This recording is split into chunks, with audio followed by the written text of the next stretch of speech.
안녕하세요. 전 34살 동시통역사 겸 번역가 장현주예요.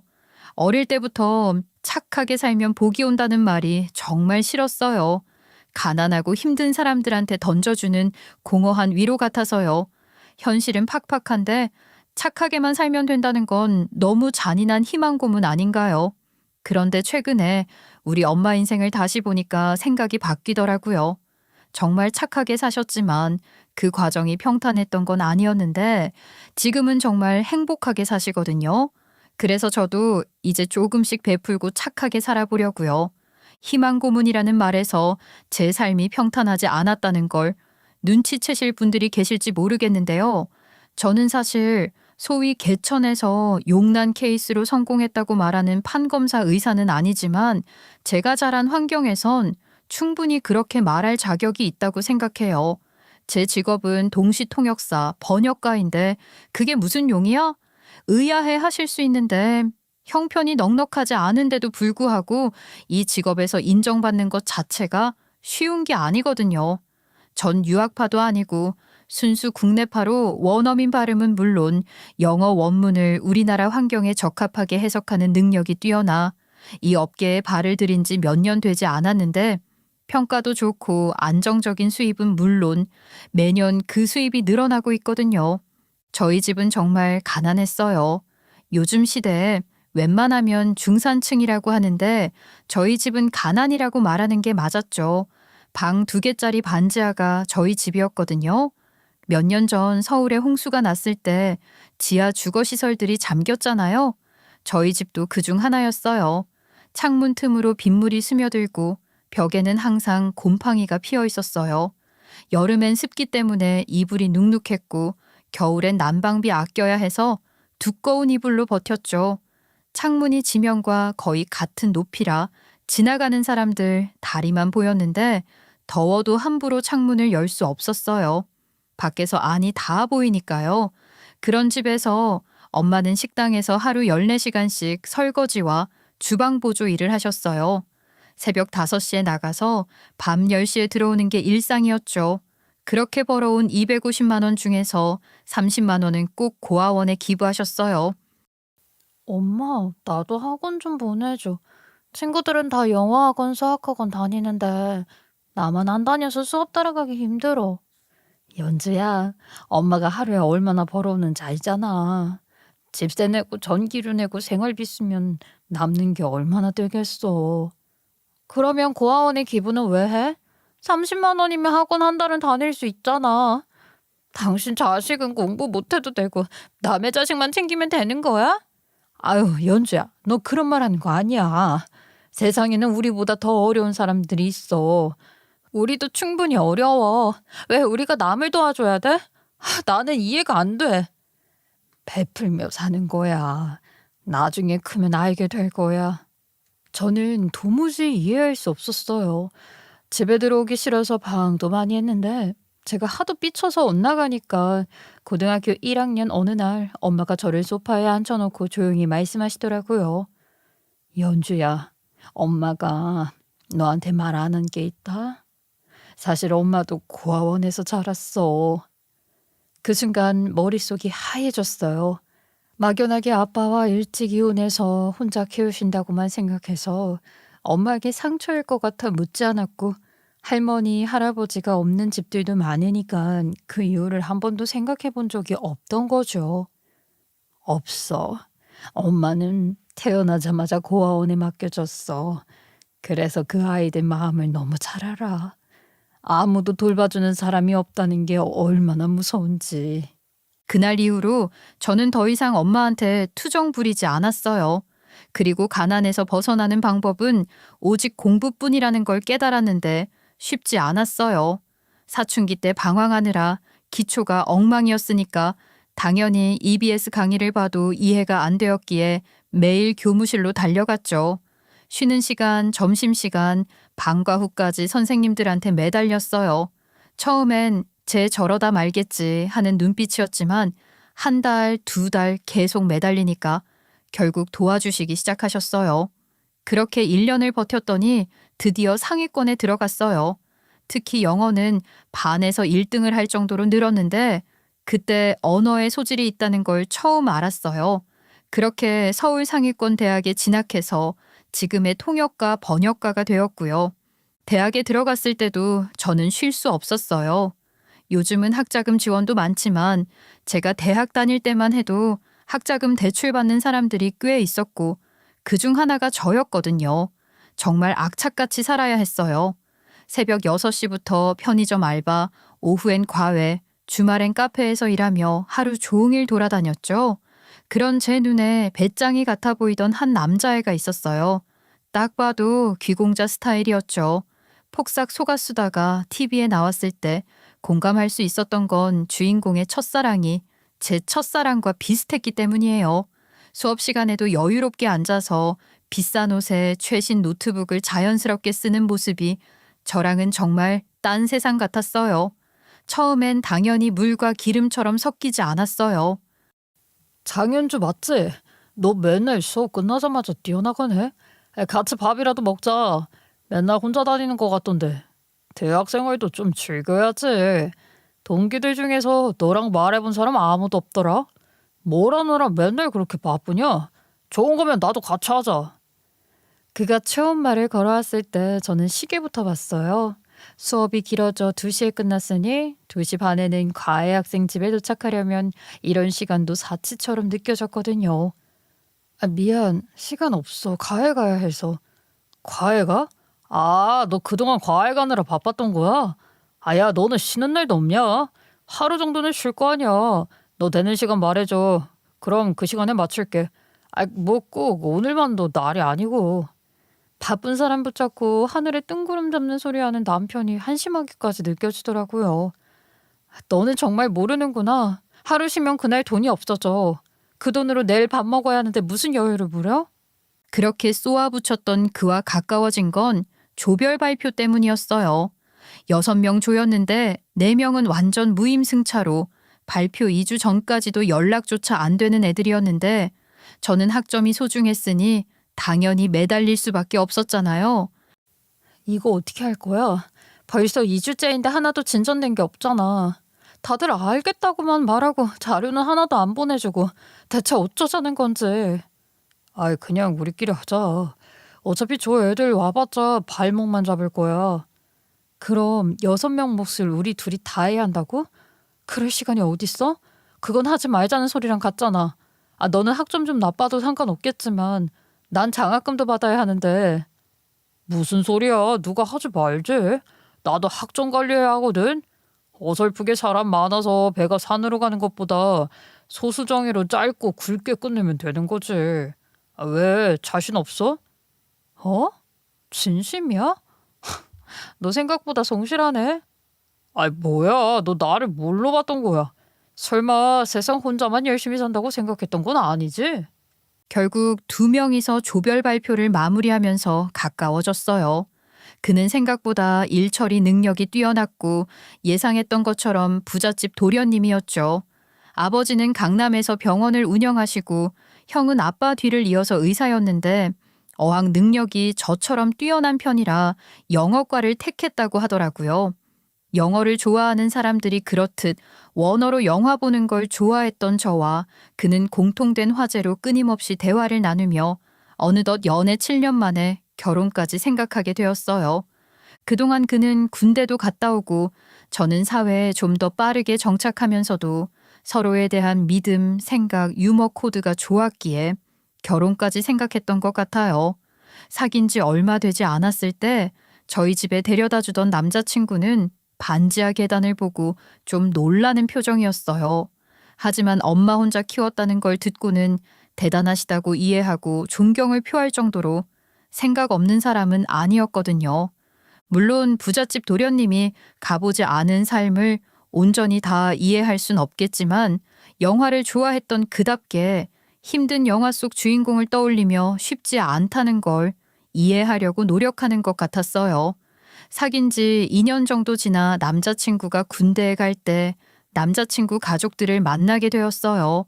아버님은 듣던 것보다 훨씬 호탁하신 분이셨고 형이 오히려 좀 깐깐해 보였는데 어머님을 닮은 것 같았어요. 남자친구는 아버님을 닮았고요. 우리 아들한테 이야기 정말 많이 들었어요. 드디어 만나게 되네요. 안녕하세요. 항상 좋은 말씀만 해주신다고 들었어요. 진짜? 아우, 집에서는 눈도 잘 안 마주치는데?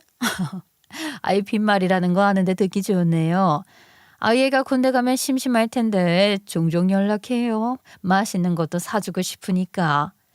그렇게 첫 만남은 평탄하게 지나가고 인사치레로 말씀하신 거라고 생각했는데 얼마 지나지 않아서 진짜로 먼저 연락이 오셨어요. 연주야, 우리 아들이랑 동갑이니까 내가 말 편하게 놀게. 요즘 어떻게 지내니? 연락 기다리고 있었는데 한 번도 안 하네. 아, 죄송해요. 바빠서 연락드릴 생각을 미처 못했네요. 그래, 그럴 것 같았어. 아유, 누가 먼저 전화하면 어떠니? 보고 싶은 사람이 먼저 하면 되는 거지. 너 언제 시간 되니? 맛있는 거 먹자. 생각지도 못하게 군대 간 남자친구 어머님과 단둘이 시간을 보내게 되었죠. 물론 몇 번 사양하기도 했는데 집요할 정도로 계속 전화 오셔서 한 번은 만나야 될 것 같았네요. 카페에서 이런저런 말씀들을 하시면서 자연스럽게 어느 동네에 사냐고 물으시더라고요. 저는 땡땡동에 살아요. 아, 거기? 내 친구도 그 동네 아파트 사는데. 땡땡 아파트 혹시 같은 단지 사는 거 아니야? 아니요, 저희는 그 아파트는 아니고 그 앞쪽에 주택가가 있잖아요. 거기 살아요. 아, 그래? 주택이라면 단독주택? 아니요, 빌라요. 그러더니 어머님 표정이 갑자기 어두워지셨고 몇 마디 주고받지 않았는데 급한 일이 급한 약속이 있는 걸 깜빡했다며 다음에 다시 보자고 하셨죠.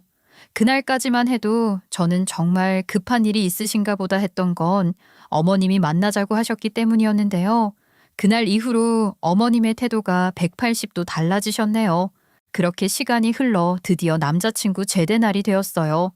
사실 그동안 어머님과의 그 어색한 만남 이후로 연락이 뜸해졌는데 제대 전날 먼저 전화가 오시면서 이번엔 아버님이나 형은 못 가니까 둘이 기차 타고 다녀오자고 말씀하시더라고요. 부대까지 가는 차 안에서 어머님은 거의 말씀을 안 하셨는데 저와 말을 하기 싫으신 건지 시공일관 창밖을 바라보시고 이어폰을 귀에 끼신 채 라디오만 조용히 듣고 계셨거든요. 그런데 갑자기 혼잣말처럼 이런 말씀을 하시는 거예요. 끈기가 있는 건지, 좋은 건 알아서 놓치기 싫은 건지. 아무리 혼잣말처럼 작게 말해도 바로 옆에 제가 있으니까 못 들을 일 없었고 분명하게 들었길 나를 두고 하시는 말씀인가 싶더라고요. 네? 뭐라고 하셨어요? 아니야, 그냥 혼잣말이야. 그렇게 대답하시곤 다시 창밖을 보셨는데 그 순간 제 등골이 서늘해지더라고요. 분명히 저한테 하신 말씀이라고 생각들면서 2년 동안 군대 간 남자친구를 기다린 저를 비꼬시는 건가 싶더라고요. 남자친구를 만났을 때는 정말 반가우면서 그런 생각도 잊혀졌고 2년 만에 보는 건데 키도 좀 더 커 보이고 어깨도 넓어져서 완전히 남자가 된 느낌이 들어 설레기 시작하더라고요. 남자친구도 저를 보자마자 환하게 웃으면서 달려와서 안아주었는데 어머님은 그런 모습을 보시면서도 표정이 별로 밝지 않으셨어요. 아이고, 아들, 그런 건 엄마 없는데 사는 거야. 아니, 엄마는 안 보여? 누가 보면 엄마가 아니라 얘 계모인 줄 알겠다. 아이고, 우리 엄마 서운했어? 미안, 미안. 엄마는 집에 가면 또 보는데 연주는 이따 헤어져야 하잖아. 군대서도 매일매일 보고 싶었는데 이제 매일 볼 수 있다는 생각하니까 나도 모르게 좋아서. 그래도 어른 있을 땐 적당히 하는 거야. 채신머리 어깨. 그렇게 따끔하게 말씀하시고는 서울에 도착해 맛있는 식사하자며 우리를 데리고 식당으로 향하셨어요. 어머님이 자주 가신다는 한정식집이었는데 입구는 허름한 문 하나로 식당이 있나 싶었는데 문을 열고 들어가니 딴 세상이 펼쳐지면서 잘 꾸며진 정원을 지나 안쪽으로 더 들어가니 개별룸이 있었고 어머니가 미리 예약해 두신 건지 저희를 그쪽으로 안내하더라고요. 저는 이런 곳 처음이라 좀 위축되었는데 남자친구는 익숙한 듯 자연스럽게 행동했어요. 음식이 나오기 시작했는데 정말 어마어마했는데 밑반찬만 15가지가 넘게 나오고 메인 요리들도 하나씩 코스처럼 나오는 거예요. 연주는 이런 거 처음 먹어보는구나. 괜찮아. 알고 있으니까 일부러 숨길 거 없어. 표정에서 다 드러나는 걸. 이왕 왔으니까 맛있게 먹어. 네, 처음이에요. 근데 정말 맛있어요. 여기 음식 되게 잘하는 곳인가 봐요. 제가 생선을 잘 못 먹는데 비린 거 하나 없이 정말 고소해요. 네가 지금 먹은 건 민어야. 비싼 생선이라 그냥 구워도 맛있어. 싼 생선들처럼 비리질 않아서. 아우, 너 입은 고급인가 보구나. 맛있는 건 금세 알아차리는 걸 보니까. 솔직하게 처음 먹어본다고 말씀드렸는데 어머님 표정이 묘하게 변하시더라고요. 뭔가 역시나 하는 표정으로 저를 평가하시는 듯 말씀하셨죠. 식사 자리가 살짝 불편해지려는 찰나 남자친구가 제가 좋아할 만한 음식들을 골라서 제 앞으로 가져다 주기 시작했어요. 연주야 이거 먹어봐. 여기 갈비찜이 정말 유명해. 이것도 맛있어. 그러면서 젓가락으로 음식을 떠서 제 그릇에 담아주려고 하는데 갑자기 어머님이 날카롭게 말씀하셨어요. 아들, 그런 건 어디서 배운 버릇이야? 어른이 앞에 있는데 반찬을 옮기면 먹지 말라는 거야? 어른이랑 같이 식사할 때는 어른이 해주는 거 아니면 가만히 있어야 하는 거야. 아이 엄마 뭐 그런 것까지 뭐라고 하냐. 엄마가 말했던 것처럼 연주 처음 먹으니까 많이 먹으라며. 왜 갑자기 딴소리를 해? 벌써 시집살이 시키는 거야? 농담조로 말했는데 어머님은 전혀 웃지 않으시면서 군대 제대한 지 몇 시간 되지도 않았는데 결혼 이야기부터 꺼낸다고 한 소리 하시더라고요. 사회생활도 하고 여러 사람 만나봐야 너한테 맞는지 안 맞는지 알 수 있는 거야. 사랑이 얼마나 간다고? 철없는 소리나 하고 있어. 아유 엄마는 선 봐서 결혼해서 몰라서 그래. 아 왜 영화에도 나오잖아. 운명의 짝을 만날 땐 후광이 비친다고. 엄마 연주 뒤에서 후광 비치는 거 안 보이지? 연주는 내 운명의 짝이라니까. 신나서 말하는 남자친구를 잠깐 한심하게 쳐다보시더니 이내 식사를 마저 하시기 전에 일어나시더라고요. 그래, 알았다. 아, 둘이 마저 먹고 가. 밥이 코로 들어가는지 입으로 들어가는지도 모르겠다. 그리고는 정말 그냥 가버리셨어요. 그 이후로 저는 어머님을 거의 보지 못했어요. 남자친구는 사회에 나와서 학교 생활을 시작했고 저는 졸업 후 통역 일을 본격적으로 하면서 각자 바쁘게 지내면서 그렇게 2년이라는 시간이 흘러 딱 한 번 더 마주친 날이 바로 남자친구 대학교 졸업식 날이었어요. 남자친구가 군대를 다녀온 관계로 저보다 2년 늦게 졸업하게 되었는데 졸업식에 꼭 와달라고 하면서 부모님도 오시니까 같이 축하해달라고 하더라고요. 사실 저는 좀 망설였어요. 어머님과의 그 어색한 기억들이 선명하게 남아있어서 다시 만나는 게 부담스러웠고 혹시 또 어떤 시험 같은 상황이 벌어질까봐 걱정이 되었거든요. 하지만 남자친구에겐 정말 중요하고 의미 있는 날이니까 제가 빠질 수는 없었고 어쩌면 시간이 지나면서 어머님 마음도 조금은 누그러지셨을지도 모른다는 기대를 가지고 졸업식장으로 향했죠. 남자친구는 졸업 가운을 입고 모자를 쓴 채로 이곳저곳에서 사진을 찍고 어머님께 그동안 뒷바라지 해주신 것에 대해 감사 인사도 드리고 친구들과 교수님들께도 인사를 하느라 정말 바쁘게 움직이더라고요. 그런데 어머님은 그런 남자친구와는 환하게 웃으시면서 대화하시는데 저만 완전히 배제하고 마치 남자친구만 있는 것처럼 행동하시는 거예요.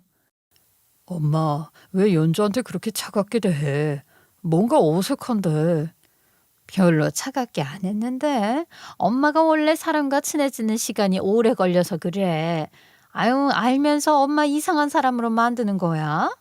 그런데 저는 그게 핑계라는 걸 너무 잘 알 수 있었어요. 같은 자리에서 다른 사람들, 남자친구 친구 부모님들이나 교수님들과는 자연스럽게 웃으시면서 대화하시는 모습을 봤거든요. 심지어 처음 만나는 사람들과도 공손하고 따뜻하게 인사를 나누시는데 유독 저한테만 그렇게 차갑게 대하시니까 뭔가 앞뒤가 맞지 않는 말이라 생각했는데 그 예상을 적중하는 듯 뒷말을 덧붙이시더라고요. 그냥 격이 맞지 않아서 이어갈 대화가 없을 뿐이야. 격이 맞지 않는다는 말을 듣는 순간 제 가슴이 쿵 내려앉으면서 얼굴이 화끈거렸어요. 너무 직설적이고 차가운 표현이어서 당황스러웠고 동시에 어머님이 저를 어떤 시선으로 보고 계신지 적나라하게 드러나는 순간이기도 했거든요. 격이 맞지 않는다니 마치 제가 신분이 낮은 사람이라는 뜻으로 들렸어요. 네? 격이라뇨? 나도 모르게 반문했는데 어머님이 잠깐 당황하시는 표정을 보이시더라고요. 아마 내심으로 생각하고 계셨던 말이 실수로 튀어나온 것 같았고 너무 솔직하게 본심을 드러내신 걸 후회하시는 것 같았어요. 그래서인지 급하게 변명을 하려고 하시는 모습이었죠. 아유, 그게 아니라 내가 나이대가 다르니까 관심사도 다르고 그래서 이어갈 말이 없는 것뿐이야. 억지로 변명하시는 모습이 더 서글펐을 뿐만 아니라 오히려 더 상처가 되었어요. 차라리 솔직하게 네가 마음에 안 든다고 말씀해 주시는 게 이렇게 돌려서 말하시는 것보다 나을 것 같았거든요. 이런 식으로 애둘러 말씀하시니까 더욱 제가 초라하고 부족한 사람처럼 느껴졌어요. 그런 게 어딨어. 형수랑은 잘 지내시면서 왜 그래? 형수한테 하는 것처럼 하시면 되는 거잖아. 아유, 어려운 것도 아니고. 형수보다 연주가 정말 재밌고 웃겨. 엄마도 얘기하다 보면 시간 가는 줄 모를걸? 남자친구가 제 편을 들어주니까 한편으로는 고마웠지만 다른 한편으로는 더 민망하고 부끄러웠어요. 어머님의 표정이 점점 굳어지면서 짜증이 나는 듯한 모습을 보이고 계셨고 마치 제가 남자친구를 조종해서 자기 편을 들게 만드는 것처럼 보시는 것 같았거든요.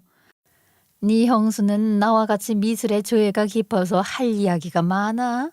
공통 관심사가 있으니까. 그러시더니 갑자기 저를 향해 마치 준비해 온 것처럼 질문 공세를 하기 시작하셨어요.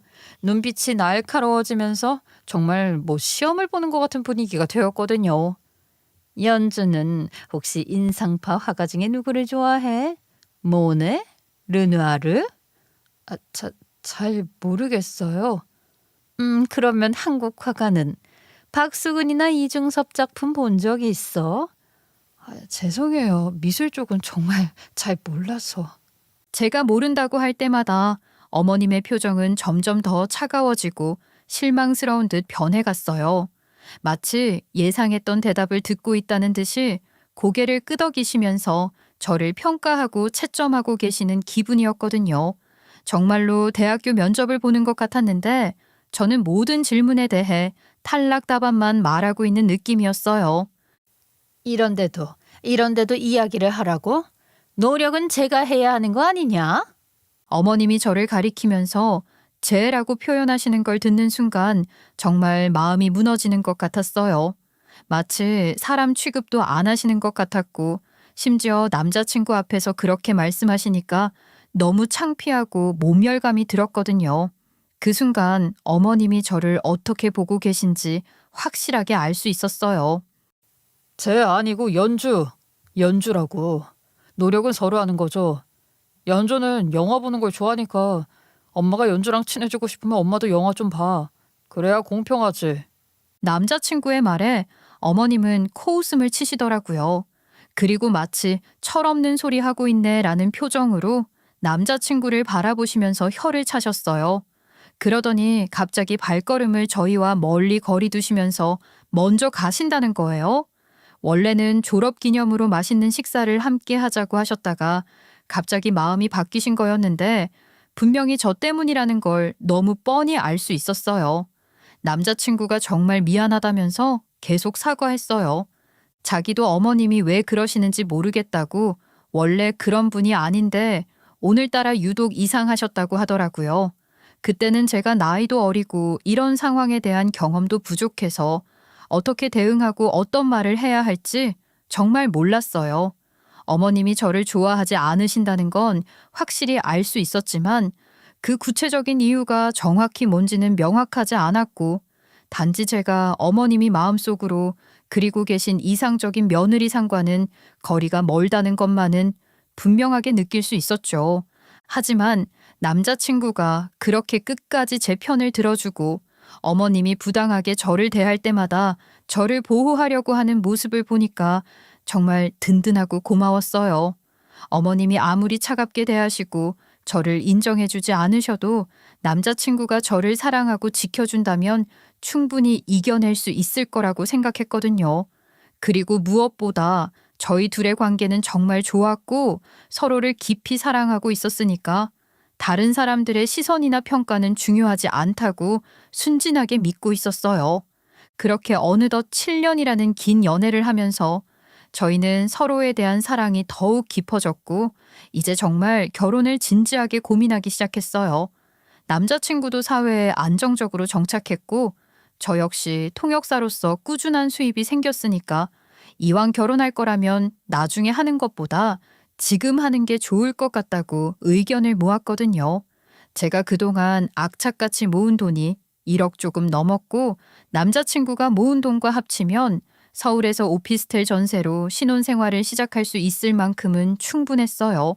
오피스텔은 가전제품이나 가구를 따로 살 필요가 없으니까 부담도 적고 괜찮겠다고 결론을 내렸죠.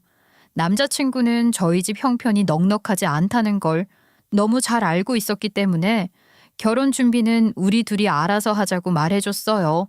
그 말이 정말 고마웠어요. 제가 느낄 수 있는 부담감과 미안함을 최대한 줄여주고 싶어 하는 마음이 전해졌거든요. 그렇게 자연스럽게 상견례 날짜를 잡게 되었는데 드디어 그날이 다가왔어요. 상견례 당일 아침 엄마는 새벽부터 일어나서 긴장한 모습으로 옷을 입고 계셨어요. 거울 앞에 서서 몇 번이나 옷매무새를 다시 정리하시고 머리카락도 계속 만지시면서 어떻게 보이는지 저한테 물어보시더라고요. 사실 상견례를 앞두고 엄마에게 좋은 옷을 입혀드리고 싶은 마음에 백화점에 가서 정장을 한 벌 사드렸었거든요. 그런데 엄마는 그 옷을 입고서도 계속 불안해 하시는 거예요. 연주야, 이 옷이 나한테 어울리는 거 맞지? 아유, 왠지 나한테는 너무 고급스러운 것 같아서 이상하게 보이진 않을까? 아유, 그냥 원래 입던 옷 입는 게 나을 것 같아. 아무리 봐도 누구한테 필요한 것 같아서. 엄마, 무슨 소리야. 정말 정말 예뻐. 걱정하지 마. 아무렴 내가 우리 엄마 못나 보이는데 아니라고 말할까 봐. 그래도 어색해서 혹시 예비 사돈 내가 형편도 안 되는데 비싼 옷 입었다고 괜히 책 잡히는 건 아닌지. 그런 엄마의 모습을 보는데 정말 마음이 짠했어요. 평생 이런 자리에 나가본 적이 없으시니까 얼마나 긴장되고 어색하실까 싶었거든요. 그런데 상견례 당일 아침인데도 어디서 만난다는 연락이 없는 거예요. 어머님이 예약한다고 남자친구가 말하긴 했는데 남자친구도 몇 번이나 물어봤지만 기다리라는 말만 들었을 뿐 늦지 않게 알려줄 테니 보채지 말라고 오히려 핀잔을 들었다고 하더라고요. 그렇게 오전 10시가 되었을 때 약속 시간 1시간 반 정도를 남기고 약속 장소가 문자로 왔어요. 거기 돼지국밥집으로 일단 와. 그 근처래. 돼지국밥집이라는 소리에 처음엔 살짝 당황했다가 그럴 수 있다고 생각했어요. 처음 어머님이 고급 한정식 집을 들어갔을 때도 간판이 눈에 띄게 있던 것도 아니었는데 안쪽엔 정원이 있을 정도로 큰 한정식 집이 숨어 있었으니까요. 아마 찾기 힘든 위치라 주위에 유명하거나 큰 가게를 알려주신 거라 생각하게 되었던 거죠. 그러면서 내심 이번에는 어떤 식당일까? 묘한 기대감도 있었네요. 그런데 막상 돼지국밥집 앞에 도착했는데 주위를 아무리 둘러봐도 다른 건물이나 식당은 보이지 않았어요. 외진곳이라 생각될 만큼 동네 끝자락에 있었는데 허름한 식당 외관 옆에는 일반 가정집들로 보이는 곳들 뿐이었으니까요. 여기 도착했는데 어디로 가면 돼? 연주야, 나 너 보여. 잠깐만. 그러더니 그 돼지국밥집 안에서 남자친구가 문을 열고 나오는 거예요. 제가 너무 당황해서 멍하니 서 있으니까 남자친구가 다가왔어요. 엄마가 아까부터 여기 와서 기다리고 계셔. 일단 우선 들어가서 이야기하자. 여기? 다른 장소가 아니고 정말 여기라고? 엄마가 최근에 알게 된 곳인데 여기가 진짜 맛있다고 하시네. 나도 좀 당황해서 그래도 상견례 자리인데 말이 되냐고 했는데 밥 한 끼 맛있는 곳에서 먹고 조용한 카페에서 차 마시면서 편하게 이야기하는 게 좋은 거 아니냐고 하시더라고. 근데 왜 이렇게 늦게 장소를 알려주신 거야? 다 준비하고 기다리는데 엄마한테 민망했어. 아, 여기가 원래 오늘 쉬는 날인데 엄마가 상견례 한다고 사장님한테 특별히 부탁해서 특별히 문 연 거래. 사장님이 확실하게 답을 안 주셔서 확정되기까지 시간이 걸렸나 봐. 그 말을 들으면서 얼마나 대단한 집이길래 쉬는 날 문을 열게 만들면서까지 상견례 장소로 선택하셨을까 싶었어요. 옆에서 상황 설명을 들은 엄마는 어머님을 뵙기 전부터 좋은 인상을 받으신 것 같았고요. 아이고, 어머님이 이렇게 좋은 곳에서 식사 대접하시려고 애써주셨구나. 정말 감사하네.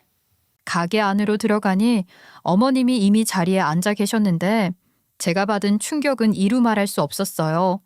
평소에 어머님은 항상 투피스나 단아한 원피스처럼 정말 TV에 나오는 부잣집 사모님 같은 우아한 옷차림을 하고 계셨거든요.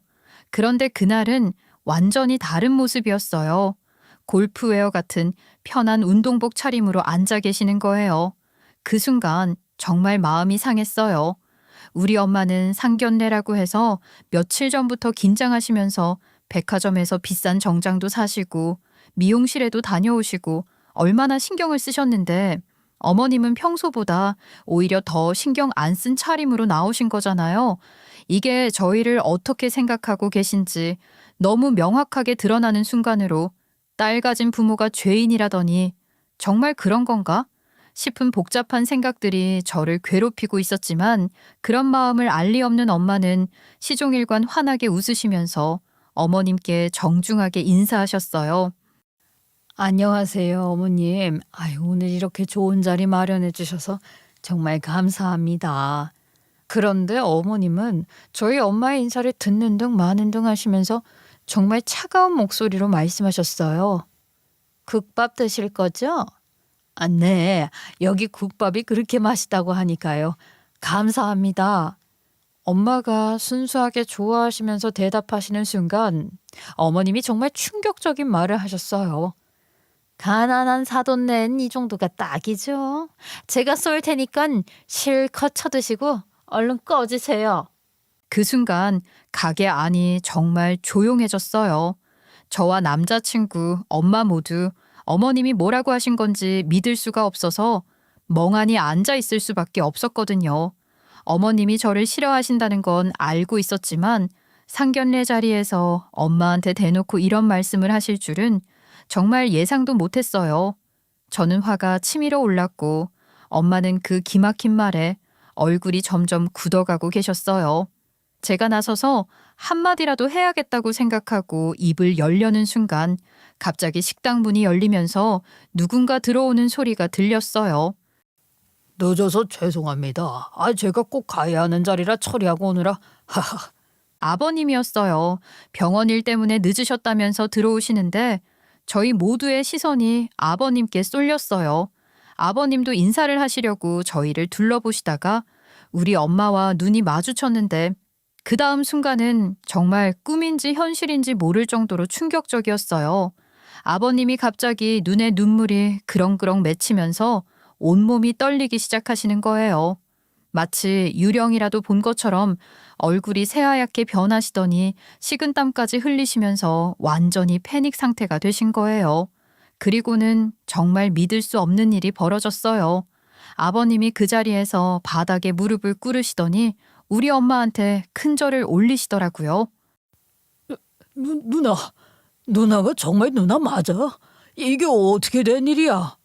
그 순간 가게 안의 모든 사람들이 완전히 얼어붙었어요. 저도 남자친구도 심지어 그렇게 당당하던 어머님까지도 무슨 일인지 몰라서 아무 말도 못하고 있었거든요. 엄마는 아버님을 보시더니 떨리는 목소리로 말씀하셨어요. 어머, 형우, 너 정말 형우 맞니? 그리고는 엄마도 눈물을 흘리기 시작하셨어요. 도대체 무슨 일인지, 왜 아버님이 우리 엄마를 누나라고 부르시는지 저는 완전히 혼란 상태였는데 7년 동안 사귀면서 한 번도 듣지 못했던 이야기가 시작되고 있었네요. 물론 이 상황에서 제일 당황한 건 어머님이었어요. 방금 전까지 저희를 무시하고 모욕하던 모습은 온데간데 없고 완전히 얼빠진 표정으로 남편과 제 엄마를 번갈아 보고 계셨거든요.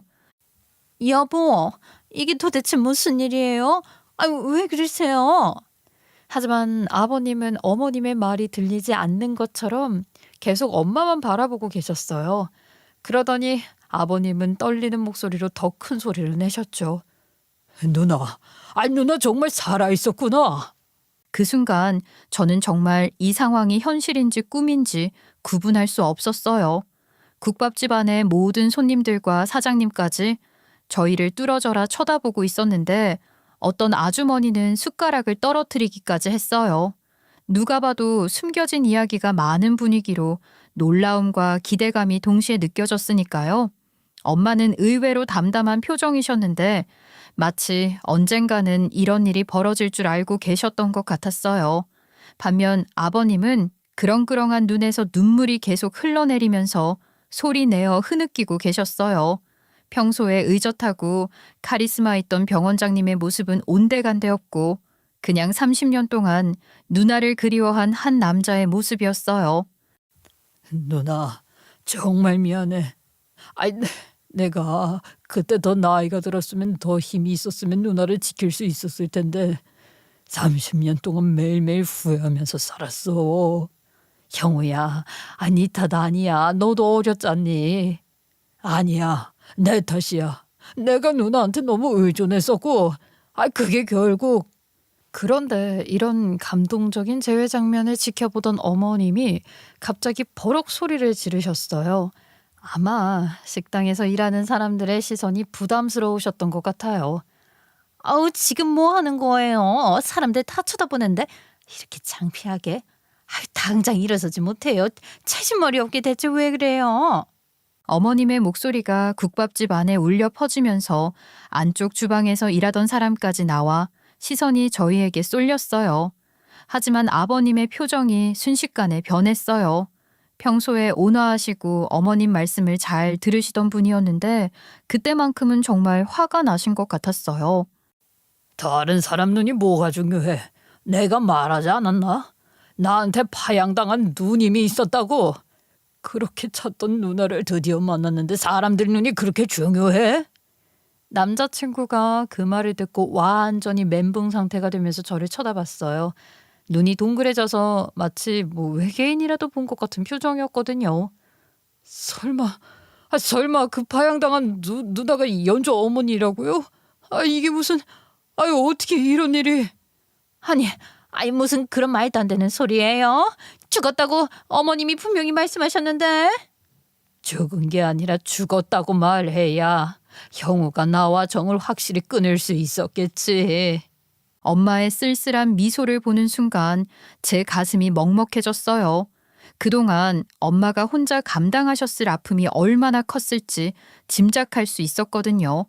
그리고 이제서야 모든 퍼즐이 맞춰지기 시작했어요. 엄마가 왜 혼자 고아원에서 자라셨다고 하셨는지, 왜 그렇게 어려운 상황에서도 고아원에 꾸준히 기부하셨는지 모든 게 이해되기 시작했거든요. 아버님이 진정을 하시고는 저희에게 그 놀라운 과거를 설명해 주기 시작하셨어요. 목소리는 여전히 떨리고 있었지만 30년 동안 마음속에 묻어두었던 이야기를 드디어 꺼내시는 것 같았어요. 엄마는 고아원에서 5살 때 아버님 집으로 입양되었는데 그 당시 조부모님이 아이가 안 생겨서 온갖 방법을 다 써보시다가 마지막에 점쟁이가 아이를 입양하면 하늘이 샘내서 곧 임신한다고 말해서 입양을 결정하신 거였어요. 정말 충격적인 이야기였어요. 그러니까 엄마는 임신을 위한 일종의 수단으로 입양되신 거였던 거죠. 더 놀라운 건 정말 1년도 안 되어서 조부모님이 실제로 임신하셨다는 거예요. 점쟁이 말이 맞아떨어진 셈이었죠. 그때부터 엄마는 사실상 집안의 보모 역할을 하게 되었는데 아버님을 돌보고 집안일을 도맡아서 하시면서 딸이 아닌 인생을 사셨던 거죠. 그래도 엄마는 정말 행복하셨다고 해요. 고아원이 아닌 진짜 집이 있다는 것, 양부모여도 엄마 아빠라고 부를 사람이 있다는 것, 그리고 무엇보다 동생이 생겼다는 게 너무 좋으셨다고 하더라고요. 아버님이 태어났을 때 엄마가 얼마나 기뻤는지 처음으로 진짜 가족이 생긴 기분이었다고 하셨어요. 엄마는 예쁘장하게 생기신 데다가 학교에서도 인기가 많았고 공부도 잘하셨대요. 성격도 좋아서 선생님들도 엄마를 정말 좋아하셨고 엄마를 좋아하는 남자아이들도 정말 많았다고 해요. 그런데 문제는 아버님이 점점 커가면서 누나만 바라보게 된 거였어요. 아버님은 공부는 뒷전이고 온통 누나 생각만 하셨대요. 누나 보디가드를 자처하면서 누나 주변에 얼씬거리는 남자아이들을 다 쫓아내고 다니면서 누나가 어디 가면 따라다니고 누나와 이야기하는 남자아이가 있으면 시비를 걸고 지금 생각해보면 그땐 누나를 빼앗기기 싫어서 그랬던 것 같다고 아버님이 직접 말씀하시더라고요. 조부모님이 그런 아버님의 모습을 좋게 볼 리가 없었겠죠. 성적은 계속 떨어지고 친구들과도 제대로 어울리지 않고 온통 누나 생각만 하는 아들을 보시면서 얼마나 걱정이 되셨을까요? 그리고 엄마가 고3이 되자 더 큰 문제가 생겼어요. 성인이 되는 엄마를 더 이상 통제할 수 없다는 걸 깨달으신 조부모님이 결국 극단적인 선택을 하신 거예요. 이제 너도 18살이니까 미성년자가 아니야. 네 인생은 네가 살아. 괜히 우리 아들 발목 잡지 말고.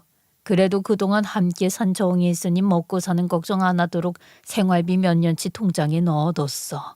그러니까 다시는 우리 영호한테 연락하지 말고 얼씬도 안 하겠다고 여기에 각서 써라. 그렇지 않으면 이 집에서 네가 스스로 나가도록 내가 만들 거니까. 그렇게 엄마는 만 18세 생일이 지나자마자 법적 절차를 거쳐 파양당하셨던 거죠. 그 후 조모는 아버님이 학교에서 수련회를 갔을 때 엄마가 사고로 죽었는데 화장했다고 말했다는 거예요. 당연히 믿을 수 없지만 어렸던 아버님은 할 수 있는 게 없었고 그렇게 현실을 받아들이고 학업에 매진하셨던 거죠. 그때는 내가 할 수 있는 게 없었어. 공부라도 붙잡아야 내가 살 수 있을 것 같았으니까. 그렇게 아버님은 뒤늦게 공부를 시작했지만 워낙 머리가 좋아 의대 진학을 무난히 하셨고 엄마는 그 돈으로 대학도 다니고 새로운 시작을 하려고 노력하셨어요. 나름대로 열심히 살려고 하셨고 미래에 대한 희망도 가지고 계셨대요. 그런데 대학 2학년 때 만난 제 아빠가 문제였어요. 겉으로는 정말 성실해 보였는데 실제로는 도박에 완전히 빠져 있다는 걸 엄마가 전혀 모르고 결혼하신 거예요. 결혼하고 나서야 아빠의 실체를 알게 되었지만 이미 늦었던 거죠. 부모님이 주신 그 소중한 돈을 아빠가 모두 도박으로 탕진해버렸는데 각서를 썼기 때문에 양가족에게 도움을 요청할 수도 없었고 그렇게 다시 밑바닥부터 시작하게 되신 거였어요. 임신한 상태에서 혼자 모든 걸 감당해야 했던 엄마의 심정이 어땠을까요? 그거는 내 탓이 아니야. 그때 내가 그렇게 하지 않았으면 지금의 병원장이 된 너는 없었을 거다. 그러니 내 탓하지 마라. 서로 각자의 자리가 있는 건데 네가 그때 그러지만 않았어도 혹시 모르지. 아직 그 애도 우리 집에서 잘 살고 있었을지. 고해성사라도 하고 싶으셨던 듯 지나가는 말로 아버님께 사실을 털어놓았을 땐 정말 충격이었다고 해요. 그 이야기를 들은 후로 아버님은 뒤늦게라도 엄마를 찾으려고 온갖 노력을 다 하셨어요. 사설탐정도 고용하고 동창회도 찾아다니고 심지어 방송국의 실종자 찾기 프로그램에도 신청해 보셨다고 해요. 하지만 중간에 결혼해서 이름도 바뀌고 완전히 잠적해버린 엄마를 찾을 수가 없으셨던 거예요. 그 사실을 알고 나서는 부모님과 말 한 번 제대로 섞지 않으셨다고 해요. 그래서 부모님의 노년이 정말 외로웠다고 하시더라고요. 당연한 보응이라고 말씀하시는 아버님의 목소리에는 여전히 분노가 섞여 있었어요. 누나는 이렇게 힘들게 살면 안 돼. 이제라도 내가 누나를 제대로 모실게. 누나, 앞으로 아무것도 걱정하지 마. 그동안 고생했던 거, 상처받았던 거 내가 다 보상해 줄게. 그런데 어머님이 갑자기 웃으면서 오히려 반가워하는 듯한 표정으로 말했어요. 아유, 오히려 잘 됐네요. 아유, 가족이 다시 된다면 당신 아들과 이 집 딸 결혼은 없던 일이 될 테니까 저는 쌍수 들고 환영이에요. 무슨 소리야? 애들 결혼시키고 누나랑 우리 집에서 같이 살 거야. 어머, 아이 그런 게 어딨어요? 근본도 없는 사람을? 그 근본이 바로 내 누이라고. 내 어릴 적 기억은 온통 누이뿐이라고. 당신한테도 몇 번 말했는데 내 말은 기억도 못하겠지. 내 말에 토대고 싶으면 당장 내 집에서 나가. 아버님의 목소리가 국밥집 전체에 울려 퍼졌어요. 평소에 온화하신 분이 이렇게 화를 내시는 모습을 처음 보는 거라 남자친구도 완전히 얼떨떨한 표정이었죠. 당신은 지금까지 나 만나서 호요식하며 잘 살았으니까 이제는 재산 분할 받으면 충분히 먹고 살만 하잖아. 처갓집이 워낙 잘 사니까 굳이 내 돈도 필요 없겠지만 우리 누이는 당신과 달라. 내가 꼭 필요하다고. 그 순간 국밥집 안이 완전히 조용해졌어요. 어머님은 완전히 말문이 막힌 표정이었고 저와 남자친구는 이 엄청난 상황 전개 앞에서 그냥 멍하니 서 있을 수밖에 없었어요. 30년 만에 재회한 남매, 완전히 뒤바뀐 상황, 그리고 바뀌어버린 모든 것들, 정말 드라마보다도 더 드라마틱한 하루였어요. 그 충격적인 상견례 이후 저희는 결혼을 했어요. 모든 상황이 완전히 뒤바뀐 상태에서 치러진 결혼이었지만 오히려 더 의미 있는 결혼이 된 것 같았어요. 아버님은 결혼 후 바로 엄마 이름으로 장학재단을 설립해 주셨어요. 엄마가 평생 꿈꿔왔던 일이었거든요. 어려운 환경의 아이들이 공부를 포기하지 않았으면 좋겠다고 항상 말씀하시던 엄마의 소원이 드디어 이루어진 거였어요. 엄마는 그 재단을 통해 고아원을 후원하고 계세요. 단순히 돈만 지원하는 게 아니라 직접 고아원에 가서 아이들과 시간을 보내시고 청소며 급식 봉사까지 직접 하시면서 몸으로 도움을 주고 계시거든요. 엄마 자신이 그 아이들과 같은 처지였기 때문에 그들의 마음을 누구보다 잘 이해하실 수 있어요. 아이들도 엄마를 정말 따르더라고요.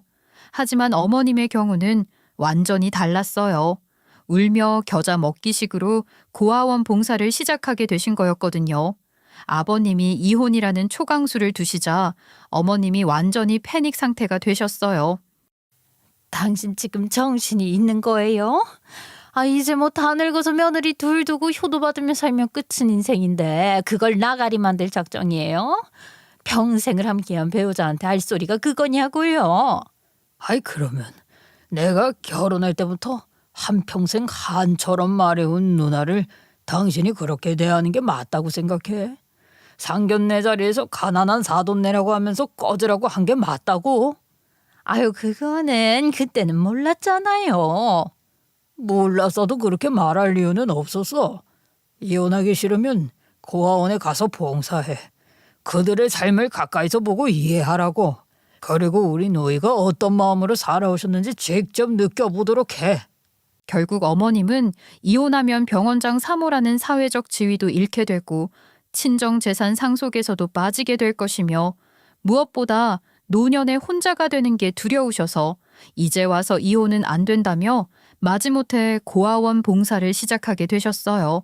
평생 손에 물 한 방울 안 묻히며 사시던 분이 갑자기 걸레질하고 설거지하고 화장실 청소까지 하시게 되었으니 얼마나 힘드실지 상상이 되실 거예요. 손톱은 깨지고 허리는 아프고 얼굴에는 늘 피곤한 기색이 역력하셨어요. 하지만 아버님은 전혀 봐주지 않으시면서 엄마가 평생 그렇게 살아오셨다는 걸 생각하면 이 정도는 아무것도 아니라고 덧붙이시며 사람답게 좀 살라고 일침을 날리셨죠. 한편 엄마는 아버님의 도움으로 깔끔한 아파트로 이사하셨어요. 아버님이 더 좋은 집을 해드린다고 하셨는데 엄마는 이 정도면 충분히 좋다고 하시면서 감사해 하셨어요. 반지하에서 평생 사시던 분이 처음으로 햇빛이 잘 드는 넓은 집에서 살게 되신 거예요. 엄마가 그 집 거실에서 환하게 웃으시는 모습을 보니까 제 마음도 정말 따뜻해졌어요. 남편이 된 남자친구는 엄마에게 더욱 극진하게 잘해요. 어릴 때부터 누나를 그리워했던 아버님의 마음을 너무 잘 이해하고 있기 때문에 장모님에게 친어머니보다도 더 효도하려고 노력하거든요. 매주 안부 전화는 기본이고 맛있는 음식 사다 드리고 아프시면 병원에 모시고 가고 정말 극성스러울 정도로 챙겨드려요.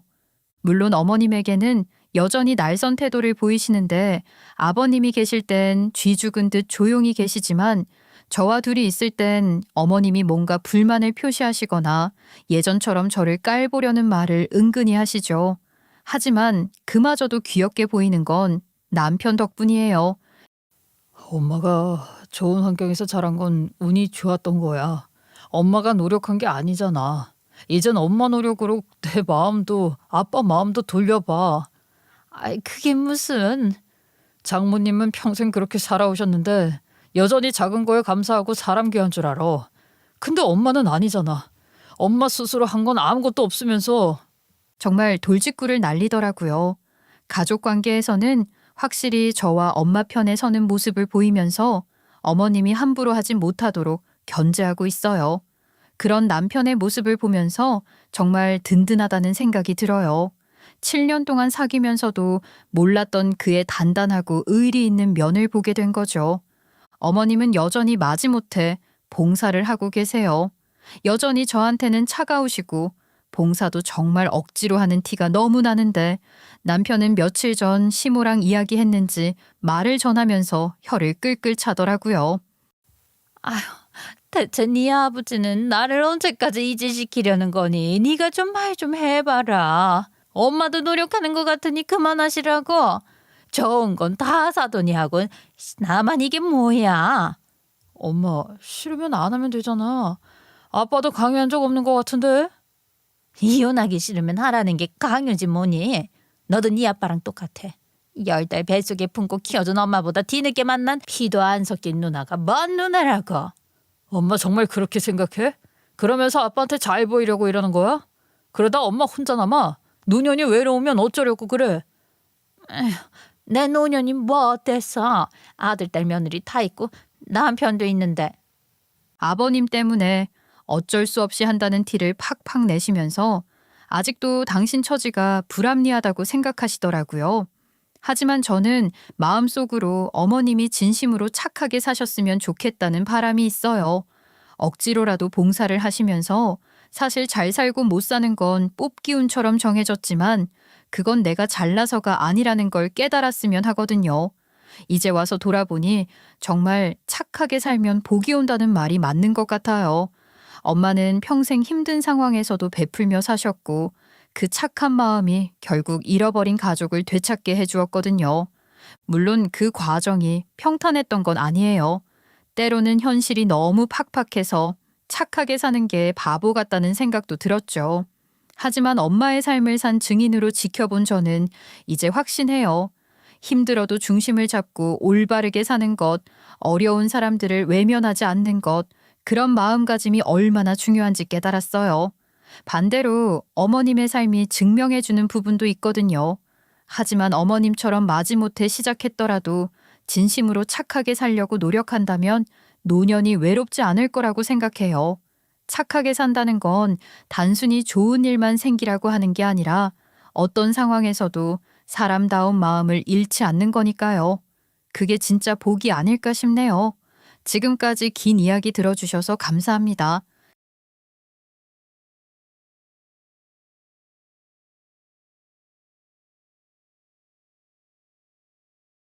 안녕하세요. 도둑놈한테 시집갈 뻔했던 지방에 살고 있는 30대 여성입니다. 열길 물속은 알아도 한길 사람 속은 모른다더니 제가 결혼할 사람과 이런 일을 겪게 될 줄은 정말 몰랐어요. 믿었던 사람에게 뒤통수를 맞으니 세상 모든 게 무너지더라고요. 사람 좋은 줄 알고 정성껏 잘해줬더니 날강도가 따로 없었답니다. 저에게 거머리처럼 달라붙어서 한몫 단단히 챙기려다가 결국 처절하게 피눈물 흘리도록 만들어줬는데요. 사람 마음 가지고 장난친 대가를 톡톡히 치르게 한 그 통쾌하고 짜릿한 복수 스토리를 지금부터 여러분께 생생히 전해드리겠습니다. 생각해보니 처음부터 그 집과는 인연이 좋지 않았던 것 같아요. 악연도 이런 악연이 또 없을 거예요. 지금 돌이켜보면 이 모든 일들이 예고된 운명처럼 느껴질 정도예요. 저희 집은 제가 어렸을 때부터 항상 가난했어요. 원래는 아빠가 공장에서 성실히 일하셨는데요. 교대 근무가 너무 고되어 다른 일을 배웠고요. 그게 용접이었어요. 하지만 일이 많지 않아 형편이 늘 어려워졌죠. 그래서 엄마도 돈을 벌으셨어요. 미싱을 하셨는데 그것도 큰 도움이 되지 못했어요. 그때는 힘들고 괴롭고 부족했지만 그래도 저희 가족은 서로를 아끼고 배려하며 살아갔죠.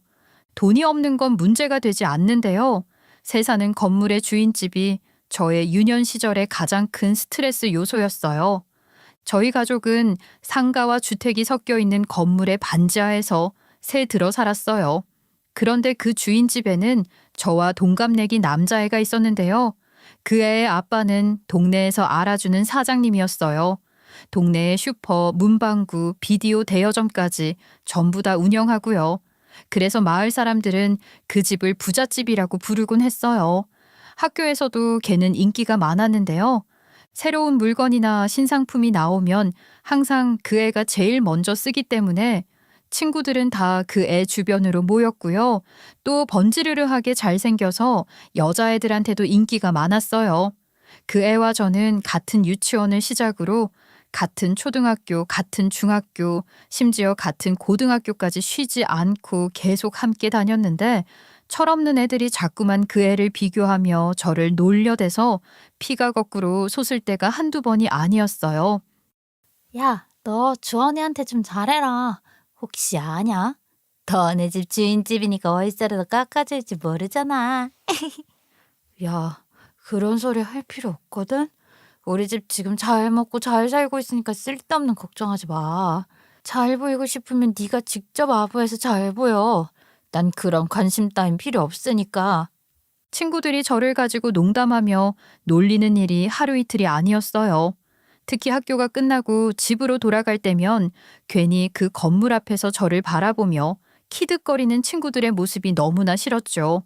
그리고 제가 결정적으로 그 집을 더 싫어하게 된 건 다름 아닌 걔네 부모님 때문이었어요. 저를 볼 때마다 학원도 안 다니는데 공부는 잘한다며 형편 어려운 집에서 성공하려면 공부밖에 방법 없겠지 하며 이런 식으로 칭찬 같지도 않은 비꼬는 말을 아무렇지 않게 하곤 했어요. 특히 걔네 아빠는 더 심했죠. 길에서 저를 만나기라도 하면 항상 웃는 얼굴로 가시돋친 농담을 던지셨어요.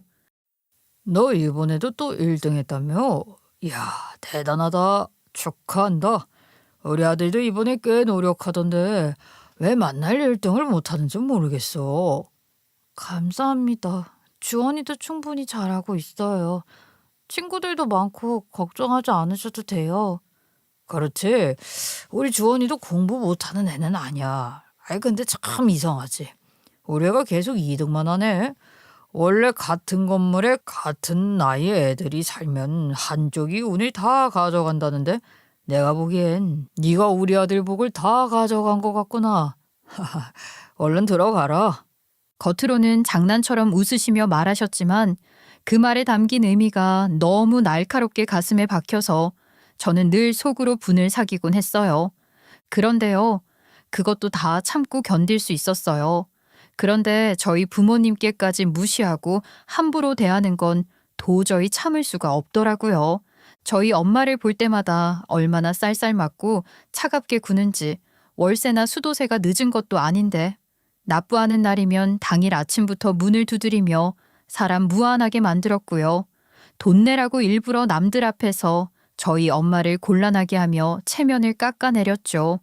또 동네에 무슨 일이라도 생기면 무조건 제일 먼저 저희 집으로 찾아와선 저희 집이 그랬냐며 의심부터 하고 봤어요. 가난하다는 이유 하나로 저희 가족을 늘 범죄자처럼 취급하는 것이 너무 분하고 억울했어요.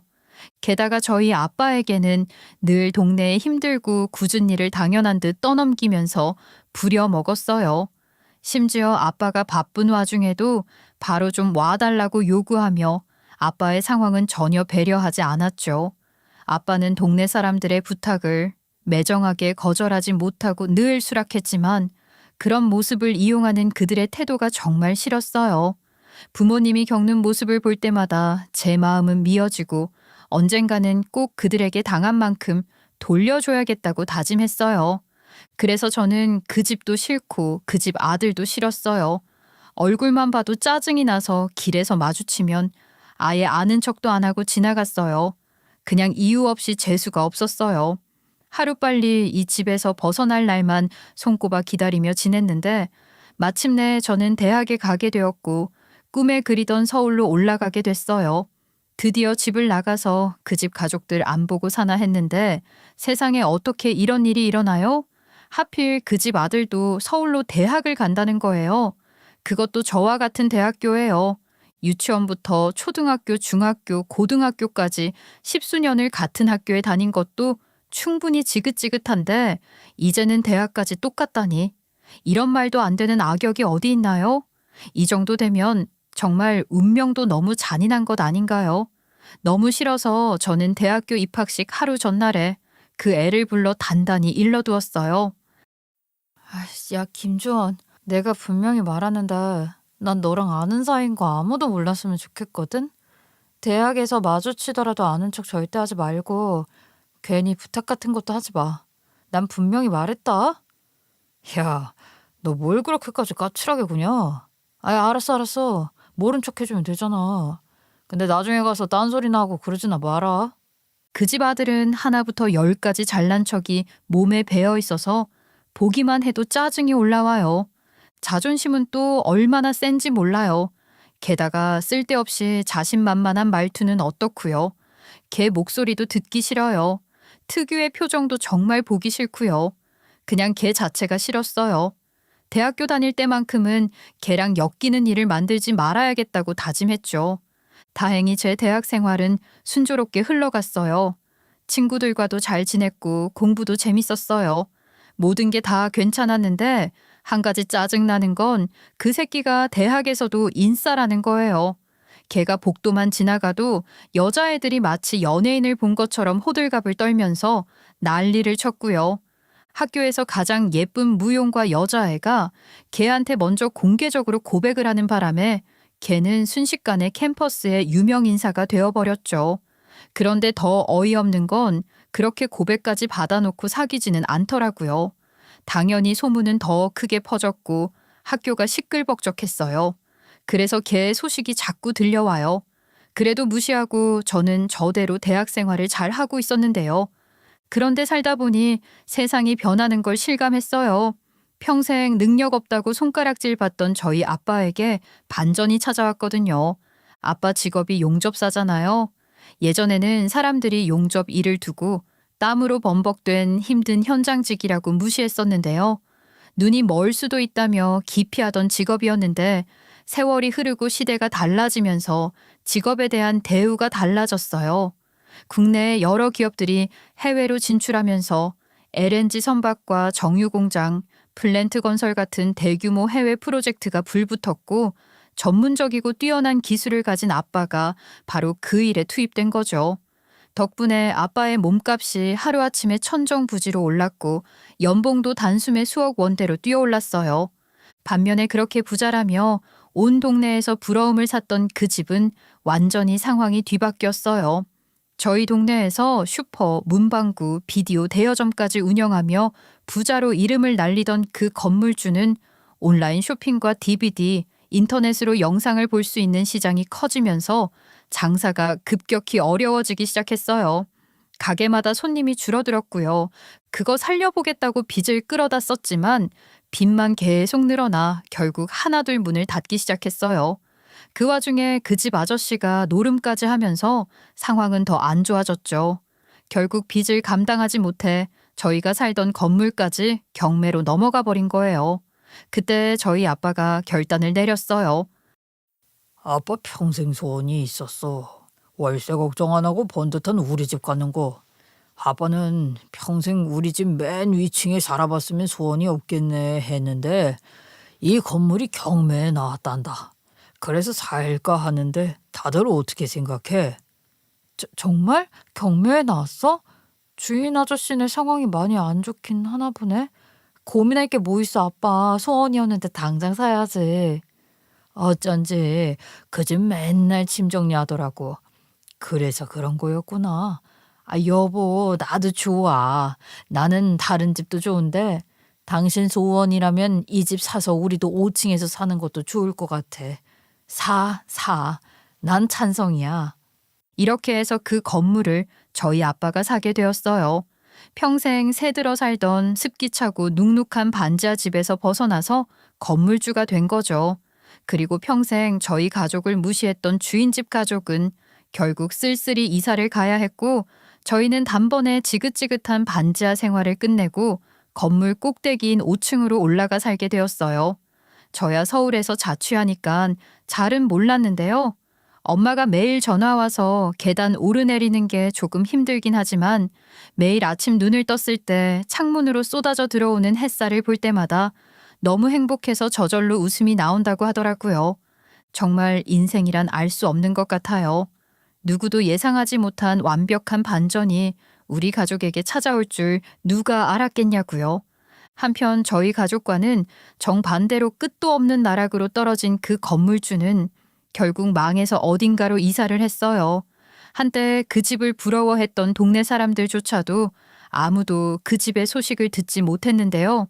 심지어 돈을 떼인 사람도 있어서 동네 사람들이 그 집 사람들 잡으려고 안간힘이었죠. 그런데 하필이면 그런 상황에서 저만 우연히 그 집의 소식을 듣게 되었어요. 어떻게 알았냐고요? 긴 겨울 방학을 끝내고 3월 개강날 학교로 돌아갔을 때였어요. 교정에서 어디서 많이 본 듯한 사람이 제 눈에 들어왔는데 자세히 보니 바로 그 주인집 애였어요. 그런데요, 그 자신만만하고 밝았던 모습은 온데간데 없고 얼굴이 너무 초췌하고 수척해져 있어서 저도 못 알아볼 뻔했는데 너무 변해서 저도 모르게 먼저 말을 걸었죠. 야, 김주원, 너 괜찮아? 얼굴이 너무 안 좋아 보여서 걱정된다. 부모님은 잘 계셔? 우리 부모님도 동네 사람들도 다들 너네 가족 소식을 궁금해하셔. 정말 잘 지내고 있는 거 맞아? 부모님 얘기하지 마. 뭘 듣고 싶은 건데? 우리 부모님 숨어 있는 곳 빚쟁이들한테 알려주려고 그러냐? 여기저기 숨어 사느라 지옥 같은 일상 보내고 있으니까 너까지 보태지 말라고. 야, 아니, 그런 뜻이 아니라 그냥 걱정돼서 물어본 거야, 걱정돼서. 정말 순수한 마음으로. 너 많이 힘들었겠구나. 나도 지금 겨우겨우 알바해서 학비 내고 생활하는 거야. 나 정말 힘들어. 너무 힘들다고. 그러니까 지금까지 했던 대로 그냥 나 모른 척 좀 해줄래? 그 말이 어찌나 가슴 아프게 와닿던지요.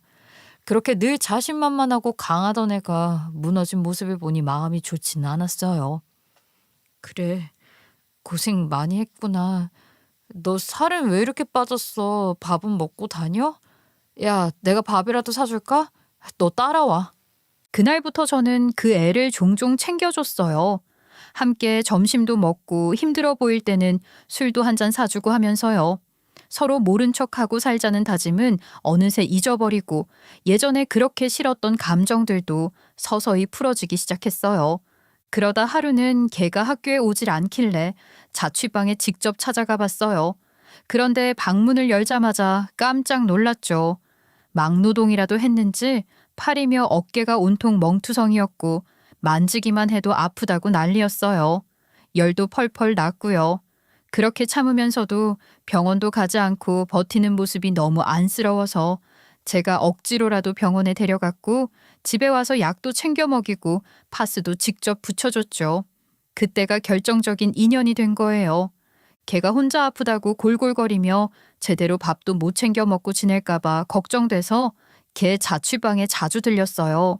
저희 엄마가 정성껏 만들어주신 반찬을 챙겨다 줬고 가끔씩은 밥도 지어줬죠. 전기세, 수도세, 가스비도 못 내서 집이 냉골이었던 적이 있었는데요.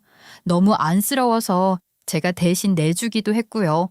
처음엔 그저 불쌍해서 도와준다는 마음이 컸는데 점점 시간이 흐를수록 제가 가난했을 때 겪어온 시간들이 떠오르며 그 애를 지켜주고 싶더라고요. 그러면서 조금씩 가까워지며 친구라는 단어로 포장하며 관계를 이어왔어요. 그런데 하나씩 챙겨주다 보니까 저도 모르게 걔가 웃으면 저까지 기분이 좋아지고 아프다고 하면 같이 마음이 아파왔어요.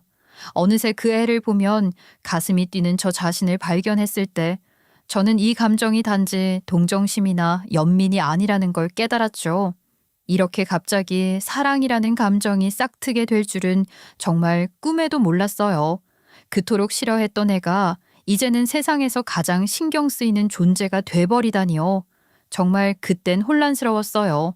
그맘때 제가 대학교 친구들한테 걔 얘기를 자주 하고 학교에서도 걔와 종종 만나 같이 밥을 먹으니 저희에 대해 궁금한 표정으로 물어봤어요. 야, 너 김재환이랑 뭔 사이야? 요즘 자꾸 붙어 있다. 쟤 좋아하는 여자애들 엄청 많은 거 알지? 보는 눈 많아. 소식 다 들린다고. 너네 혹시 사귀는 거 아니야? 어? 야, 그런 거 아니야. 그냥 고향 친구야. 유치원부터 초중고까지 쭉 같이 지내고 심지어 대학도 같은 학교 왔잖아. 이 정도면 베프지 뭐. 그냥 저스트 친구라니까. 너 작년엔 걔랑 친한 사이 아니라고 아는 척도 안 했잖아. 근데 갑자기 친해졌다고? 아무래도 너희들 뭔가 있는데. 얘는 있긴 뭐가 있어. 정말 친구 사이야, 친구. 너네 이상한 상상 좀 그만하고 빨리 밥이나 먹자. 그렇게 말했지만 친구들이 자꾸 저희 관계에 대해 궁금해하고 관심을 갖는 걸 들으니 저도 왠지 모르게 마음이 흔들렸어요. 집에 돌아와서 곰곰이 생각해보니 친구들 말이 맞을지도 모르겠다는 생각이 들었죠.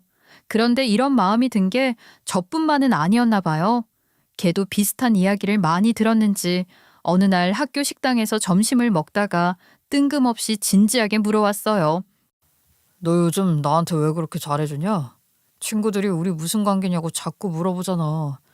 너 진짜 나 그냥 친구로만 생각하는 거 맞아? 그 질문 내가 너한테 할게. 너 나 친구로만 생각하는 거 맞아? 혹시 다른 감정 있어? 있어. 있다고. 그래서 하는 말인데 우리 오늘부터 사귀자. 날 진심으로 걱정해주고 위해주는 사람은 너인 것 같아. 같이 행복해지자. 결국 그날 이후 저희는 오랜 시간을 돌고 돌아 서로의 진심을 깨닫고 연인이 되었어요. 그렇게 미워하고 싫어했던 애가 결국 제 인생에서 가장 특별한 사람이 되었답니다.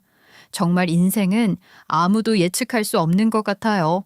사귀고 나서 부모님께 알렸더니 처음엔 반대하셨어요. 사귀다 헤어지면 문제 생긴다고요. 또 예전에 주인집이었던 그 집과도 감정이 있는데 괜히 자식들과 얽히고 싶지 않다고 하셨죠. 그런데 남자친구가 제가 저희 부모님 집에 갈 때마다 찾아가 인사드리고 저한테 늘 꽃도 사다 주고 집 앞까지 데려다 주는 등 저를 최우선으로 생각하는 모습을 보이자 부모님 마음도 서서히 풀리셨어요. 자기 딸을 그토록 아껴주는데 마다할 부모가 어디 있겠어요. 결국 허락받고 잘 만나게 되었어요. 그 사이 저는 졸업 후 먼저 취직했고 남자친구도 군대를 현명하게 계획한 덕에 복학해서 저와의 학년 차이가 1년밖에 안 됐어요. 이듬해 남자친구도 요리 전공을 살려 좋은 가게에 취업했는데 서울은 아니었고요. 제 본가가 있는 지방에 있는 레스토랑이었어요. 그래서 남자친구는 그곳에서 자신의 부모님과 함께 지내며 생활하게 되었죠. 다행히 남자친구네 부모님이 동네 사람들한테 빌린 돈을 성실하게 조금씩 갚아나가서 더 이상 동네에서 심한 욕이나 비난을 듣지 않고 지내셨어요. 물론 과거의 일들이 완전히 잊힌 것은 아니지만 그래도 노력하는 모습을 보니 동네 사람들도 예전만큼 냉정하게 굴지는 않았고 오히려 그들의 사정에 동정하는 사람들도 생겨났어요. 그렇게 힘들었던 시간을 차츰 극복하고 모든 일이 순조롭게 제자리로 돌아가고 있었어요. 그런데 인생은 정말 예측하기 힘든 것 같아요. 언제나 행복할 줄 알았던 우리 가족에게도 갑자기 큰 시련이 찾아왔거든요. 하루는 건강하던 아빠가 갑자기 심장마비로 세상을 떠나셨어요. 한순간에 벌어진 일이어서 저희 가족은 너무나 큰 충격과 슬픔에 휩싸였죠. 이 힘든 순간에 가장 먼저 달려와 곁에서 의지가 되어준 사람이 바로 남자친구와 남자친구의 부모님이었어요. 남자친구는 장례 기간 내내 제 곁을 떠나지 않고 함께 울어주며 든든한 버팀목이 되어주었고요. 남자친구의 부모님도 장례식장에 계속 머물며 우리 가족을 진심으로 위로하고 필요한 일들을 도맡아 도와주셨어요. 아유, 이런 일까지 안 하셔도 돼요. 도와주실 분들 다 따로 구해놨어요. 그냥 좀 앉아서 쉬시다가 가셔요. 괜히 오셔서 힘들게 손에 물 묻히시는 거 보면 제가 너무 속상하고 죄송해져요. 아유, 아니에요. 이럴 때 서로 돕고 살아야죠. 저도 한 번도 겪어보지 못한 힘든 순간 겪어보니까 세상이 정말 너무 외롭고 혼자인 것 같아서 힘들었어요. 나중에 꼭 저같이 힘든 상황인 사람에게 힘이 되어줘야겠다고 다짐했거든요. 그러니까 내 걱정하지 말아요. 난 정말 괜찮아요. 마음 잘 추스르고 얼른 일어나길 바랄게요. 그 덕분에 우리 가족도 천천히 마음을 다잡을 수 있었고 남친 가족을 향한 고마움과 미안한 마음까지 더 깊어졌어요. 장례가 끝나고 어느 정도 시간이 지나자 엄마가 저희 둘에게 결혼하라고 말씀하셨어요. 둘 다 이제 어느 정도 자리를 잡았으니 더 미루지 말고 결혼해서 서로 힘이 되어주며 살라는 거였죠. 사실 저도 그 지역으로 발령을 낼 수 있는 상황이었기 때문에 더 고민할 것도 없었어요. 그렇게 저희는 힘든 순간 서로의 곁에서 위로와 의지가 되어준 인연을 소중히 여기며 결혼을 결심하게 되었답니다. 그런데 아빠가 돌아가신 후에야 알게 된 사실이 하나 있었어요. 바로 아빠 명의로 되어 있던 그 건물이 저에게 상속되었다는 거예요. 저는 전혀 모르고 있었지만 엄마는 이미 알고 계셨고 아빠와 오래전부터 미리 계획을 세워 놓으셨다고 했어요. 어차피 나중에 너한테 갈 건물이라 아빠랑 같이 상속 준비 미리 다 해뒀어. 너 세금 조금이라도 덜 내게 하려고. 아니, 아무리 그래도 그렇지. 나한테 미리 말이라도 좀 해주지 그랬어. 엄마, 나 지금 너무 놀랐잖아. 내가 건물 관리를 어떻게 해? 걱정하지 마. 아니, 사실상 달라진 건 하나도 없어. 어차피 네가 혼자 관리하기는 힘들어. 건물 관리는 여전히 엄마가 다 할 거니까 너는 그냥 네 명의로 옮겨놨다. 그렇게 생각만 하면 돼. 아빠가 돌아가시고 엄마는 혼자 큰 집에서 사는 것도 외롭고 계단 오르내리는 게 무릎에 부담된다고 그 집은 세를 주고 엘리베이터가 있는 아파트로 이사를 가셨어요. 그리고 그맘때 큰일이 여러 터졌어요. 남자친구가 일하던 레스토랑의 메인 셰프가 워낙 갑질이 심하고 업무량도 많았는데 어느 날 무리하게 일을 시키다가 뜨거운 기름을 뒤집어 쓰게 된 거예요. 남자친구가 잘 피해서 다리 쪽에만 화상을 입었는데요. 좀 심하게 다쳐서 치료 기간도 길었고요. 트라우마도 심해서 자신감을 잃고 불안해했어요. 게다가 그 시기에 건물 1층에 오랫동안 운영하던 작은 세탁소가 폐업을 해서 가게를 뺀다고 하더라고요. 요즘엔 세탁소들도 대부분 큰 체인이 운영하니 동네 작은 세탁소가 살아남기가 힘들었던 거죠. 장사가 잘 안 돼서 문을 닫았고요. 공실이 되었어요. 세탁소에 있던 곳이 이제 공실이 되었으니까 다른 세입자를 들여야 하잖아요. 저는 이것을 잘 활용해서 아빠가 저한테 준 것을 후회하지 않게 해주고 싶었고요. 월세를 받아서 엄마를 편하게 모시고 싶은 마음에 그곳에 들어오는 세입자를 잘 뽑아서 오랫동안 함께하고 싶었어요. 아빠가 상속해준 건물은 주택가에 있긴 하지만 최근 몇 년 사이에 주변에 회사들과 사무실들이 많이 들어서면서 유동인구가 꽤 늘어난 상태였는데요. 그래서 저는 남자친구에게 이 공간에 어떤 가게가 들어오면 좋을지 고민을 털어놨더니 좋은 아이디어를 제시했어요. 내가 보니까 아침에 그 골목으로 들어가는 사람들 수가 어마어마하거든. 아침 출근하는 직장인들 딱 타깃으로 잡으면 좋을 것 같아. 거기에 샌드위치랑 커피 파는 작은 카페를 차리면 어떨까? 괜찮은 생각인데? 잠깐만. 근데 너 그 정도는 충분히 할 수 있지 않아? 샌드위치 잘 만들어? 뭐야. 나 완전 전문이지. 너 내 샌드위치 아직 한 번도 안 먹어봤지? 지금 당장 하나 만들어줄까? 남자친구가 직접 만들어준 샌드위치는 정말 꿀맛이었어요. 맛도 좋고 비주얼도 완벽했죠. 이 정도라면 남자친구가 가게를 열어도 충분히 잘 될 것 같다는 생각이 들었어요. 그래서 바로 엄마에게 의견을 전했더니 엄마 역시 흔쾌히 허락해 주셨죠. 그래. 거참 좋은 생각이다. 그 동네에 그런 세련된 가게가 없었어. 죄다 술집 아니면 흔한 밥집뿐이지. 젊은 사람들 출퇴근 많으니까 샌드위치랑 커피 그거 아주 잘 팔릴 거야. 그럼 제가 정말로 가게를 차려도 될까요? 월세랑 보증금은 얼마 정도 드리면 될까요? 우리 사이에 무슨 돈 이야기가 오가나. 우리가 없는 집도 아닌데 그냥 시작하면 돼. 앞으로 우리 사위 될 텐데 무슨 돈을 받아. 그냥 잘 운영해서 행복하게만 살면 되지. 장모님, 제가 진짜 열심히 해서 돈 많이 벌고 꼭 호강시켜 드리겠습니다. 호강은 됐고 그냥 너네 둘이 행복하게만 살면 돼. 알았지? 너무 힘들게 살지도 말고. 그리고 곧바로 양가 상견례를 진행하고 본격적으로 결혼 준비에 들어갔어요. 그와 동시에 남자친구는 가게를 차리게 되었어요. 그런데요, 남자친구가 직장 생활도 짧고 집안 형편상 도와줄 여력도 없잖아요.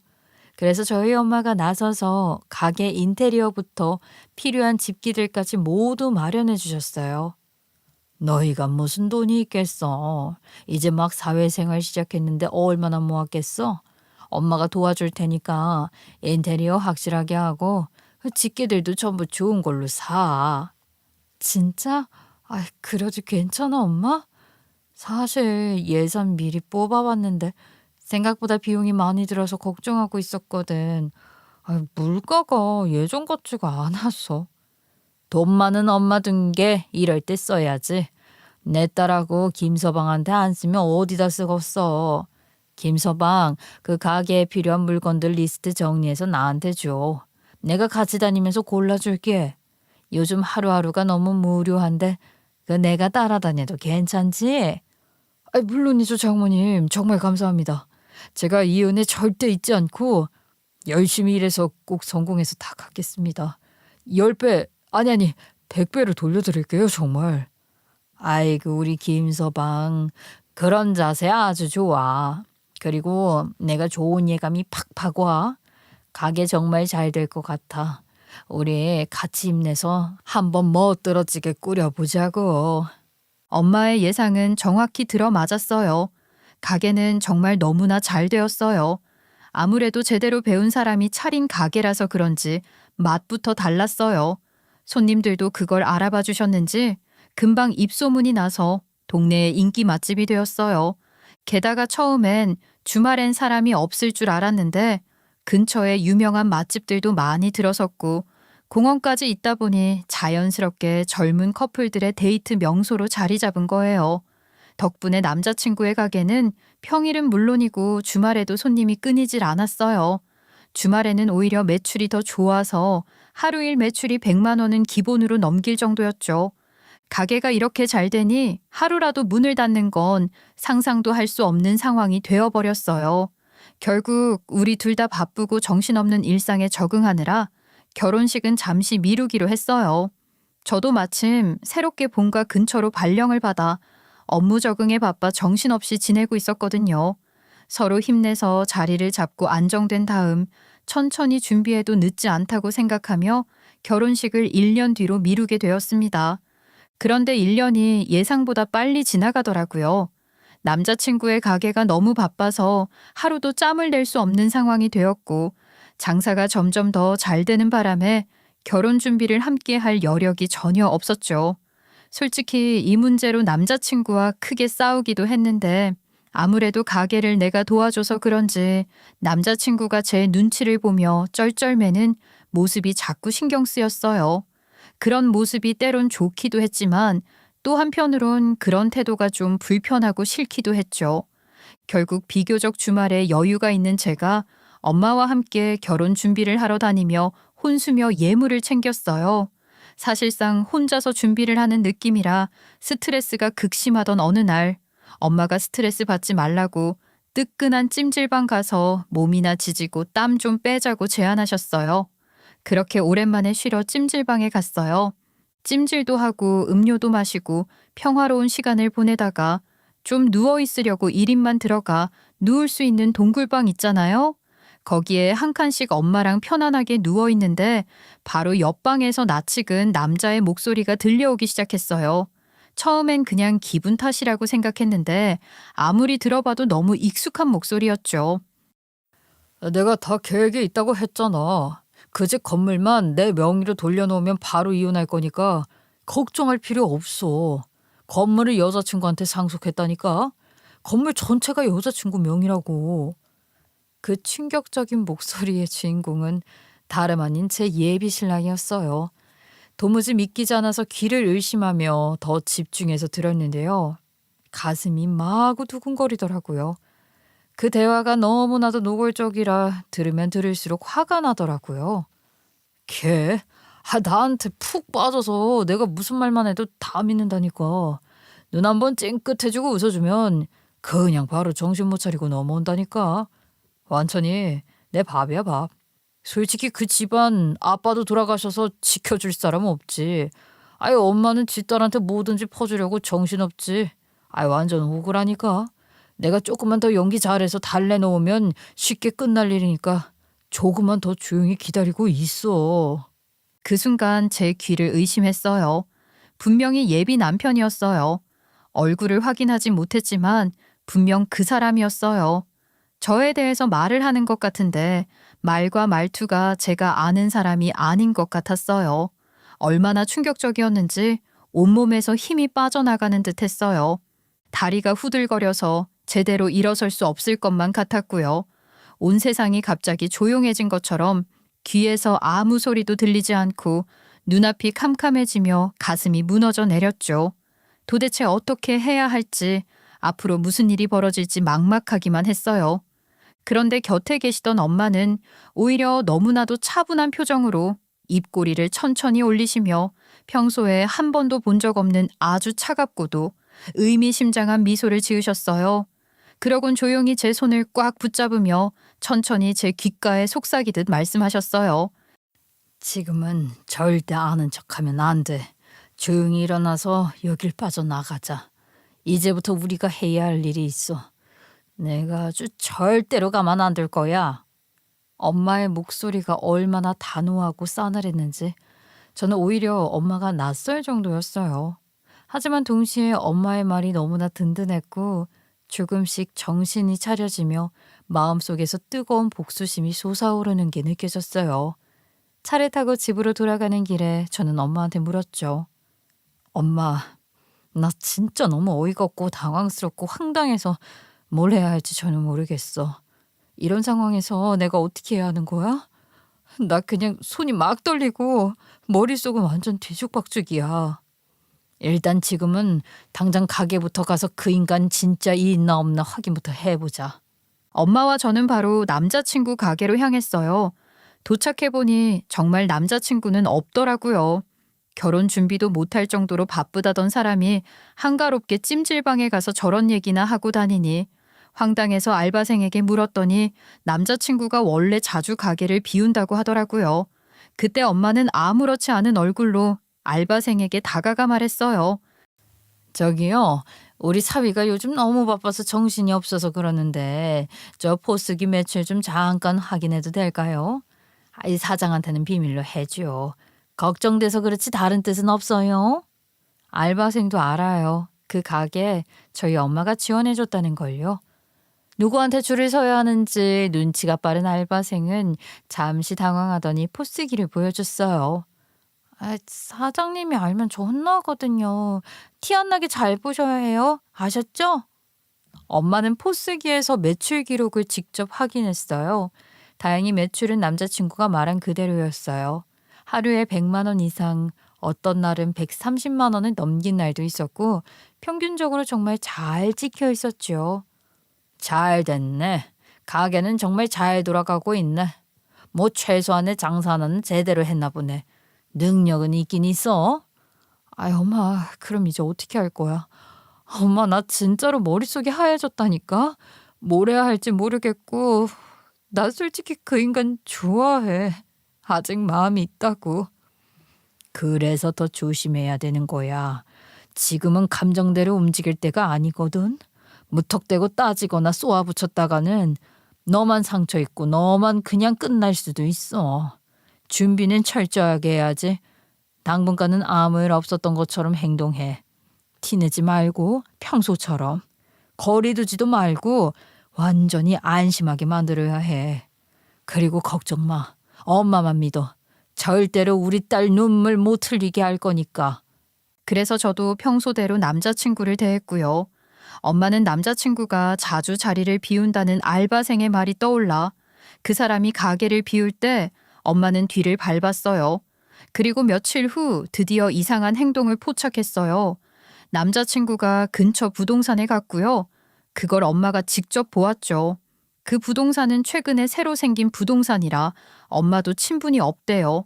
그리고 몇 분 후 남자친구가 부동산에서 나오는 걸 확인한 엄마는 그가 멀리 사라진 걸 보고 난 뒤 바로 부동산으로 들어갔어요. 그리고 조심스럽게 부동산 사장님에게 말을 건넸어요. 아까 이 근처 샌드위치 가게 사장님이랑 무슨 얘기 나누셨어요? 제가 엄마인데요. 요즘 애가 무슨 생각을 하고 있는지 도무지 알 수가 없어져요. 혹시 이상한 얘기라도 했나요? 아, 그 사장님이요? 그 건물에 혹시 저당이 잡혀 있는지, 만약 저 건물에 인수하려면 어떤 방법이 있는지를 묻더라고요. 근데 뭐 건물도 안 나왔고 그러면 방법이 없잖아요.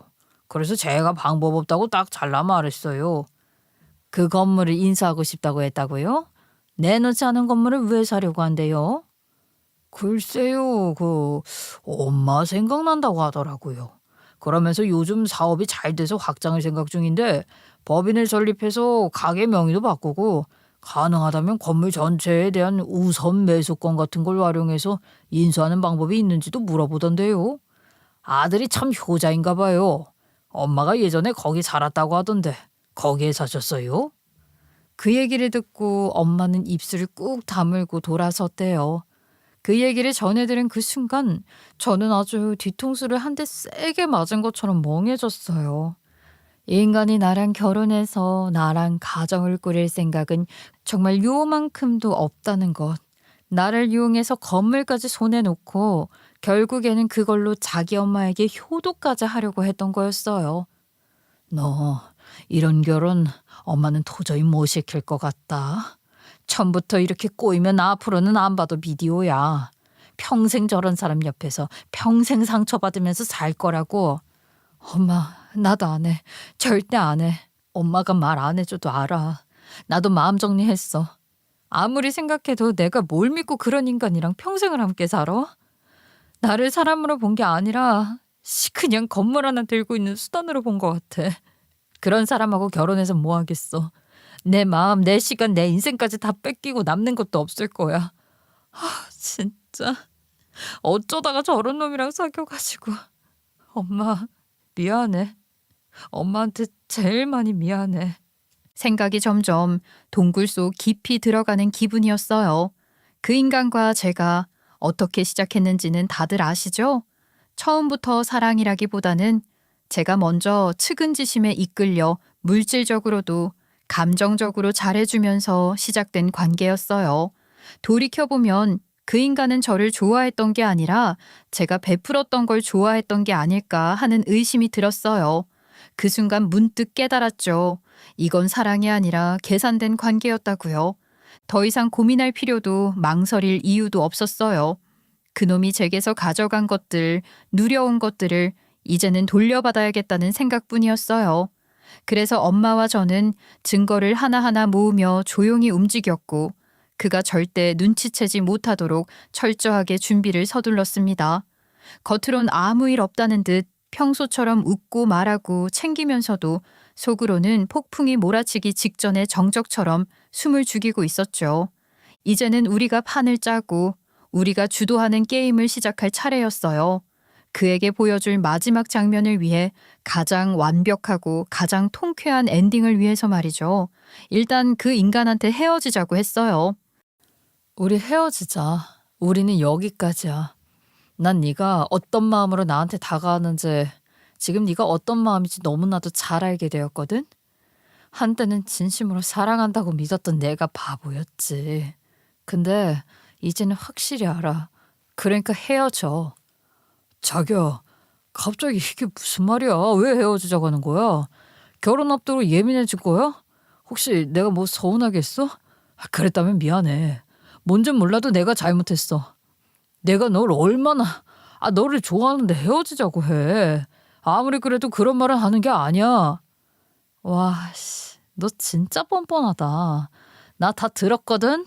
찜질방에서 네가 내 얘기하면서 통화하는 거랑 부동산에서 뭘 물어봤는지도 다 알고 있다고, 이 미친 새끼야. 너 내 건물 노렸더라? 사람이 어쩜 그러니? 내 거 탐났어? 야, 탐내면 네 거가 될 줄 알았어? 너한테 오만정 다 떨어졌거든? 난 정말 진심이었는데 너는 날 가지고 놀았어. 그니까 당장 꺼지라고. 그리고 가게에서도 나가. 여기 내 건물이야. 뭐라고? 너 내 뒤 밟았냐?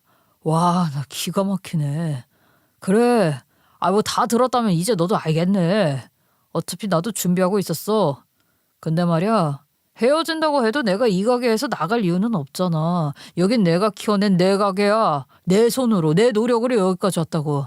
네가 뭐라고 해도 나 이 가게 안 나가. 그리고 나 못 쫓아내. 그거 불법이니까 정식으로 계약서 쓰고 남남하자.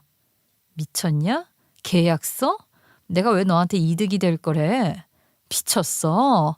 야, 그냥 나가. 네가 무슨 권리로 버티겠다는 건데. 계약서도 없고. 여기는 다시 한 번 말하지만 내 건물이야. 법적으로든 도의적으로든 네가 여기 계속 있을 명분이 없잖아. 아니, 넌 날 못 쫓아낸다니까. 법이 그래, 법이. 어디 한번 해봐라. 나도 아주 목숨 걸고 지킬 테니까. 그 인간은 끝까지 안 나가고 버텼어요. 계약서도 없이 들어온 가게니까 당장이라도 쫓아내고 싶었어요. 하지만 아무런 절차 없이 함부로 밀어내면 오히려 우리가 불리해지더라고요. 세상 일이란 게 아무리 명백해도 절차를 지키지 않으면 도리어 피해자가 가해자로 몰릴 수 있으니 준비가 필요했어요. 그래서 정석대로 내용 증명을 보냈습니다. 계약서 없이 무단 점유 중이며 자진 퇴거해 달라는 내용이었죠. 그런데도 아무런 반응이 없더라고요. 무시하고 버티면 어떻게든 될 거라고 생각했겠죠. 결국 다음 단계로 넘어갔습니다. 법원에 명도 소송을 정식으로 접수했어요. 시간은 조금 걸렸지만 법적으로도 우리가 옳다는 것이 입증됐어요. 당연히 가게를 비워줘야 하는 상황인데도 이 인간은 여전히 뻔뻔하게 버티고 있더군요. 그래서 마지막 방법을 썼습니다. 집행관과 함께 현장에 나가서 강제 집행을 했어요. 그날 가게 문을 열고 들어가면서부터 이미 각오가 되어 있었죠. 집행관이 상황을 설명하고 법적 판결문을 제시한 뒤에도 끝까지 버티려 하던 그 사람은 결국 그 자리에서 쫓겨나게 되었습니다. 그뿐만이 아니라 가게 차릴 때 인테리어 공사비며 집기류며 가게를 꾸미는 데 들어간 모든 비용을 전부 우리 엄마가 부담했잖아요. 그것도 다 회수하기로 했어요. 호의를 악용하는 그런 인간을 조금도 용서하고 싶지 않았어요. 차용증이 없어도 그런 것 다 돌려받을 수 있는 것 아시죠? 엄마는 카드 결제 내역서와 계좌이체 내역서, 시공업체와 주고받은 문자, 심지어 구매 영수증까지 전부 정리해서 증거로 제출했어요. 그 결과 저희 엄마에게 갚으라는 법원의 판결이 내려졌습니다. 그리고 그 인간의 엄마, 그러니까 그 집 아주머니를 따로 불러내서 한 소리 하셨어요. 이 봐요. 아들 앞세워서 동냥질하더니 이제는 도둑질까지 해오라고 시킨 거예요? 윗물이 맑아야 아랫물이 맑지? 예전부터 아주 싫어 죽겠는데 그게 끝까지 가네. 우리 딸이 얼마나 진심으로 대해줬는데 어떻게 은혜를 원수로 갚아? 아니에요. 그런 거 아니에요. 저희 아들이 순간 욕심을 부린 거예요. 진심으로 사과드릴게요. 제발 너무 심하게 몰아붙이지만 말아주세요. 제발로 쳐내지만 말아주세요. 웃기지 마요. 그 엄마의 그 아들이지 뭐. 이제 와서 무릎 꿇고 사정한다고 뭐가 달라져요? 다시는 우리 앞에 나타나지 마요. 확시 그냥 스토커로 경찰에 신고해 버릴 테니까. 그렇게 그 집을 쳐내니깐 진짜 인생의 반전이 시작되었어요. 결국 그 가게는 우리 엄마가 맡아서 운영하게 되었어요. 전 남친은 말 그대로 죽 써서 개준 꼴이 된 거죠. 그렇게 목숨 걸고 지가 키웠다고 주장하던 가게에서 쫓겨나고 결과적으로 남 좋은 일만 시킨 셈이잖아요. 엄마는 사실 아빠 돌아가신 이후로 많이 외로워하셨어요. 늘 집에 혼자 계시면서 마음이 허하다고 하셨거든요. 그래서 뭘 배워보라고 해서 백화점 문화센터나 영어 학원도 다니셨는데 배우는 건 별로 저희 엄마 취향이 아니더라고요. 그러다 일이 이렇게 되고 나서 가게를 정리하기가 아까웠는데 제가 엄마한테 추천했어요. 가게를 맡아서 해보라고요. 그래서 일을 하게 된 거예요. 엄마, 일은 어떻게 할 만해? 너무 힘든 건 아니지? 엄마 허리도 안 좋은데 너무 오래 서 있는 거 아니야? 아니야, 할 만해. 요즘 가게에서 얼마나 재밌다고. 일거리 생기니까 오히려 잠도 잘 오고 하루가 금방 가. 활기가 넘쳐. 샌드위치는 크게 손맛이 필요한 음식은 아니라 레시피만 있으면 누가 만들어도 맛은 비슷할 줄 알았어요. 하지만 안타깝게도 그 인간이 했을 때처럼 일 매출 100만 원, 그런 숫자는 안 나와요. 하지만 그래도 꽤 벌어요. 엄마도 경력으로 치면 주방에서 수십 년 굴러온 베테랑이잖아요. 요리에 감이 있어서 그런지 그래도 꽤 맛이 있다는 평을 받고 있긴 해요. 앞으로 점점 더 잘 될 거예요. 저희 엄마도 노력하거든요. 점차 성장을 하실 거라 믿습니다. 한편 그 인간은 가게에서 쫓겨난 뒤로 한동안 제대로 된 직장을 못 잡고 떠돌았어요. 그동안 요식업 경력자라고 말하고 다니면서 자기 PR은 아주 요란하게 했지만 그 이력서만 봐도 이상한 점이 눈에 띄잖아요. 처음으로 취직한 레스토랑에서 금방 퇴사했고 이후에 샌드위치 가게를 창업했지만 금방 또 접었고요. 뭔가 있겠거니 하고 다들 걸렀나 봐요. 그렇게 몇 달을 백수처럼 지내다가 결국엔 다른 지역의 레스토랑으로 취업을 했는데요. 심지어 그 식당도 얼마 못 가 나왔다는 말이 돌더라고요. 출근은 했지만 손님 불만 늘어나고 직원들 사기 떨어지고 결국 사장이 이건 아니다 싶어서 조용히 정리했다고 하더군요. 이 사실들을 다 어떻게 알았냐고요? 그 인간이 기름 사건으로 요란하게 퇴사했던 그 레스토랑에 제가 아는 사람이 있더라고요. 메인 셰프의 와이프가 바로 제 고등학교 동창이었어요. 세상 진짜 좁죠? 원래는 그렇게 친한 친구가 아니었는데요. 제가 서울에서 학교 다니고 취업을 했다가 고향으로 다시 돌아온 거잖아요. 고등학교 친구들 거의 다 저처럼 서울로 가서 생활하고 있는데 그 친구만 계속 고향에 있었대요. 그러다 제가 다시 돌아왔다는 소식을 건너 듣고 오랜만에 만났는데요. 그 친구가 얘기해 준 거예요. 참, 너 파혼했다고 해서 하는 말인데 네 전남친 진짜 별로긴 했어. 우리 남편이 네 전남친이 처음 일했던 레스토랑 메인 셰프잖아. 어머, 그래? 근데 내가 듣기로는 메인 셰프가 갑질을 했다고 들었어. 그 과정에서 화상까지 입었다고 했고. 그래서 우리 남편이 고소할까 생각 중이었어. 하도 얼토당토하자 하는 말에 대해서 우리 남편도 어깨에 소문 짱 냈잖아. 그 인간 너무 별로라고. 사건의 전말은 이랬어요. 메인 셰프가 자기가 쓴 조리 도구와 그릇들은 자기가 설거지하고 치우라고 했는데요. 그것이 왜 열이 받았는지 대들었대요. 바락바락 대들다가 지성질을 지가 못 이겨서 실수로 기름이 담긴 웍을 치는 바람에 자기 발을 대인 거라고 하더라고요. 그런데 사람들한테는 메인 셰프가 일부러 자기를 다치게 한 것처럼 말해서 당사자가 매우 억울해했다고 해요. 그래서 사건의 진실을 업계에 밝혔고 소문은 소문을 타고 돌고 돌았죠. 그래서 전 남친이 취업하기가 어려웠던 거래요. 그 자식 조심하라고 소문이 쫙 났다네요. 그래서 인생은 정직하게 살아야 해요. 결국 그렇게 계속 문제를 일으키고 돌아다니다 보니 이 바닥에 소문이 다 났어요. 어디를 가도 그 사람 아니냐는 눈총을 받고 요식업계 사람들끼리는 이미 주의 인물로 낙인 찍혀버린 상태였죠. 그러니 어느 식당에서도 제대로 된 자리를 못 잡는 거예요. 근데 웃긴 건 그 인간이 저희 엄마한테 인테리어비며 집기까지 샀던 돈들을 전부 갚아야 하잖아요. 이건 법적으로도 분명히 정리됐고 책임져야 할 부분이니 그들은 뭐라도 해야 하잖아요. 결국 본인이 셰프랍시고 으스대던 그 자존심 다 내려놓고 동네 식당에 들어가 서빙을 시작했대요. 그것도 자기 엄마랑 같이요. 엄마가 주방 보조를 보고 그 인간은 홀에서 서빙을 본다더라고요. 예전에 저희 집을 그렇게 무시하고 저희 부모님을 은근히 깔보던 그 집이 이제는 예전 저희 상황이 되었고요. 저희는 그들이 살았던 건물주가 되었고요.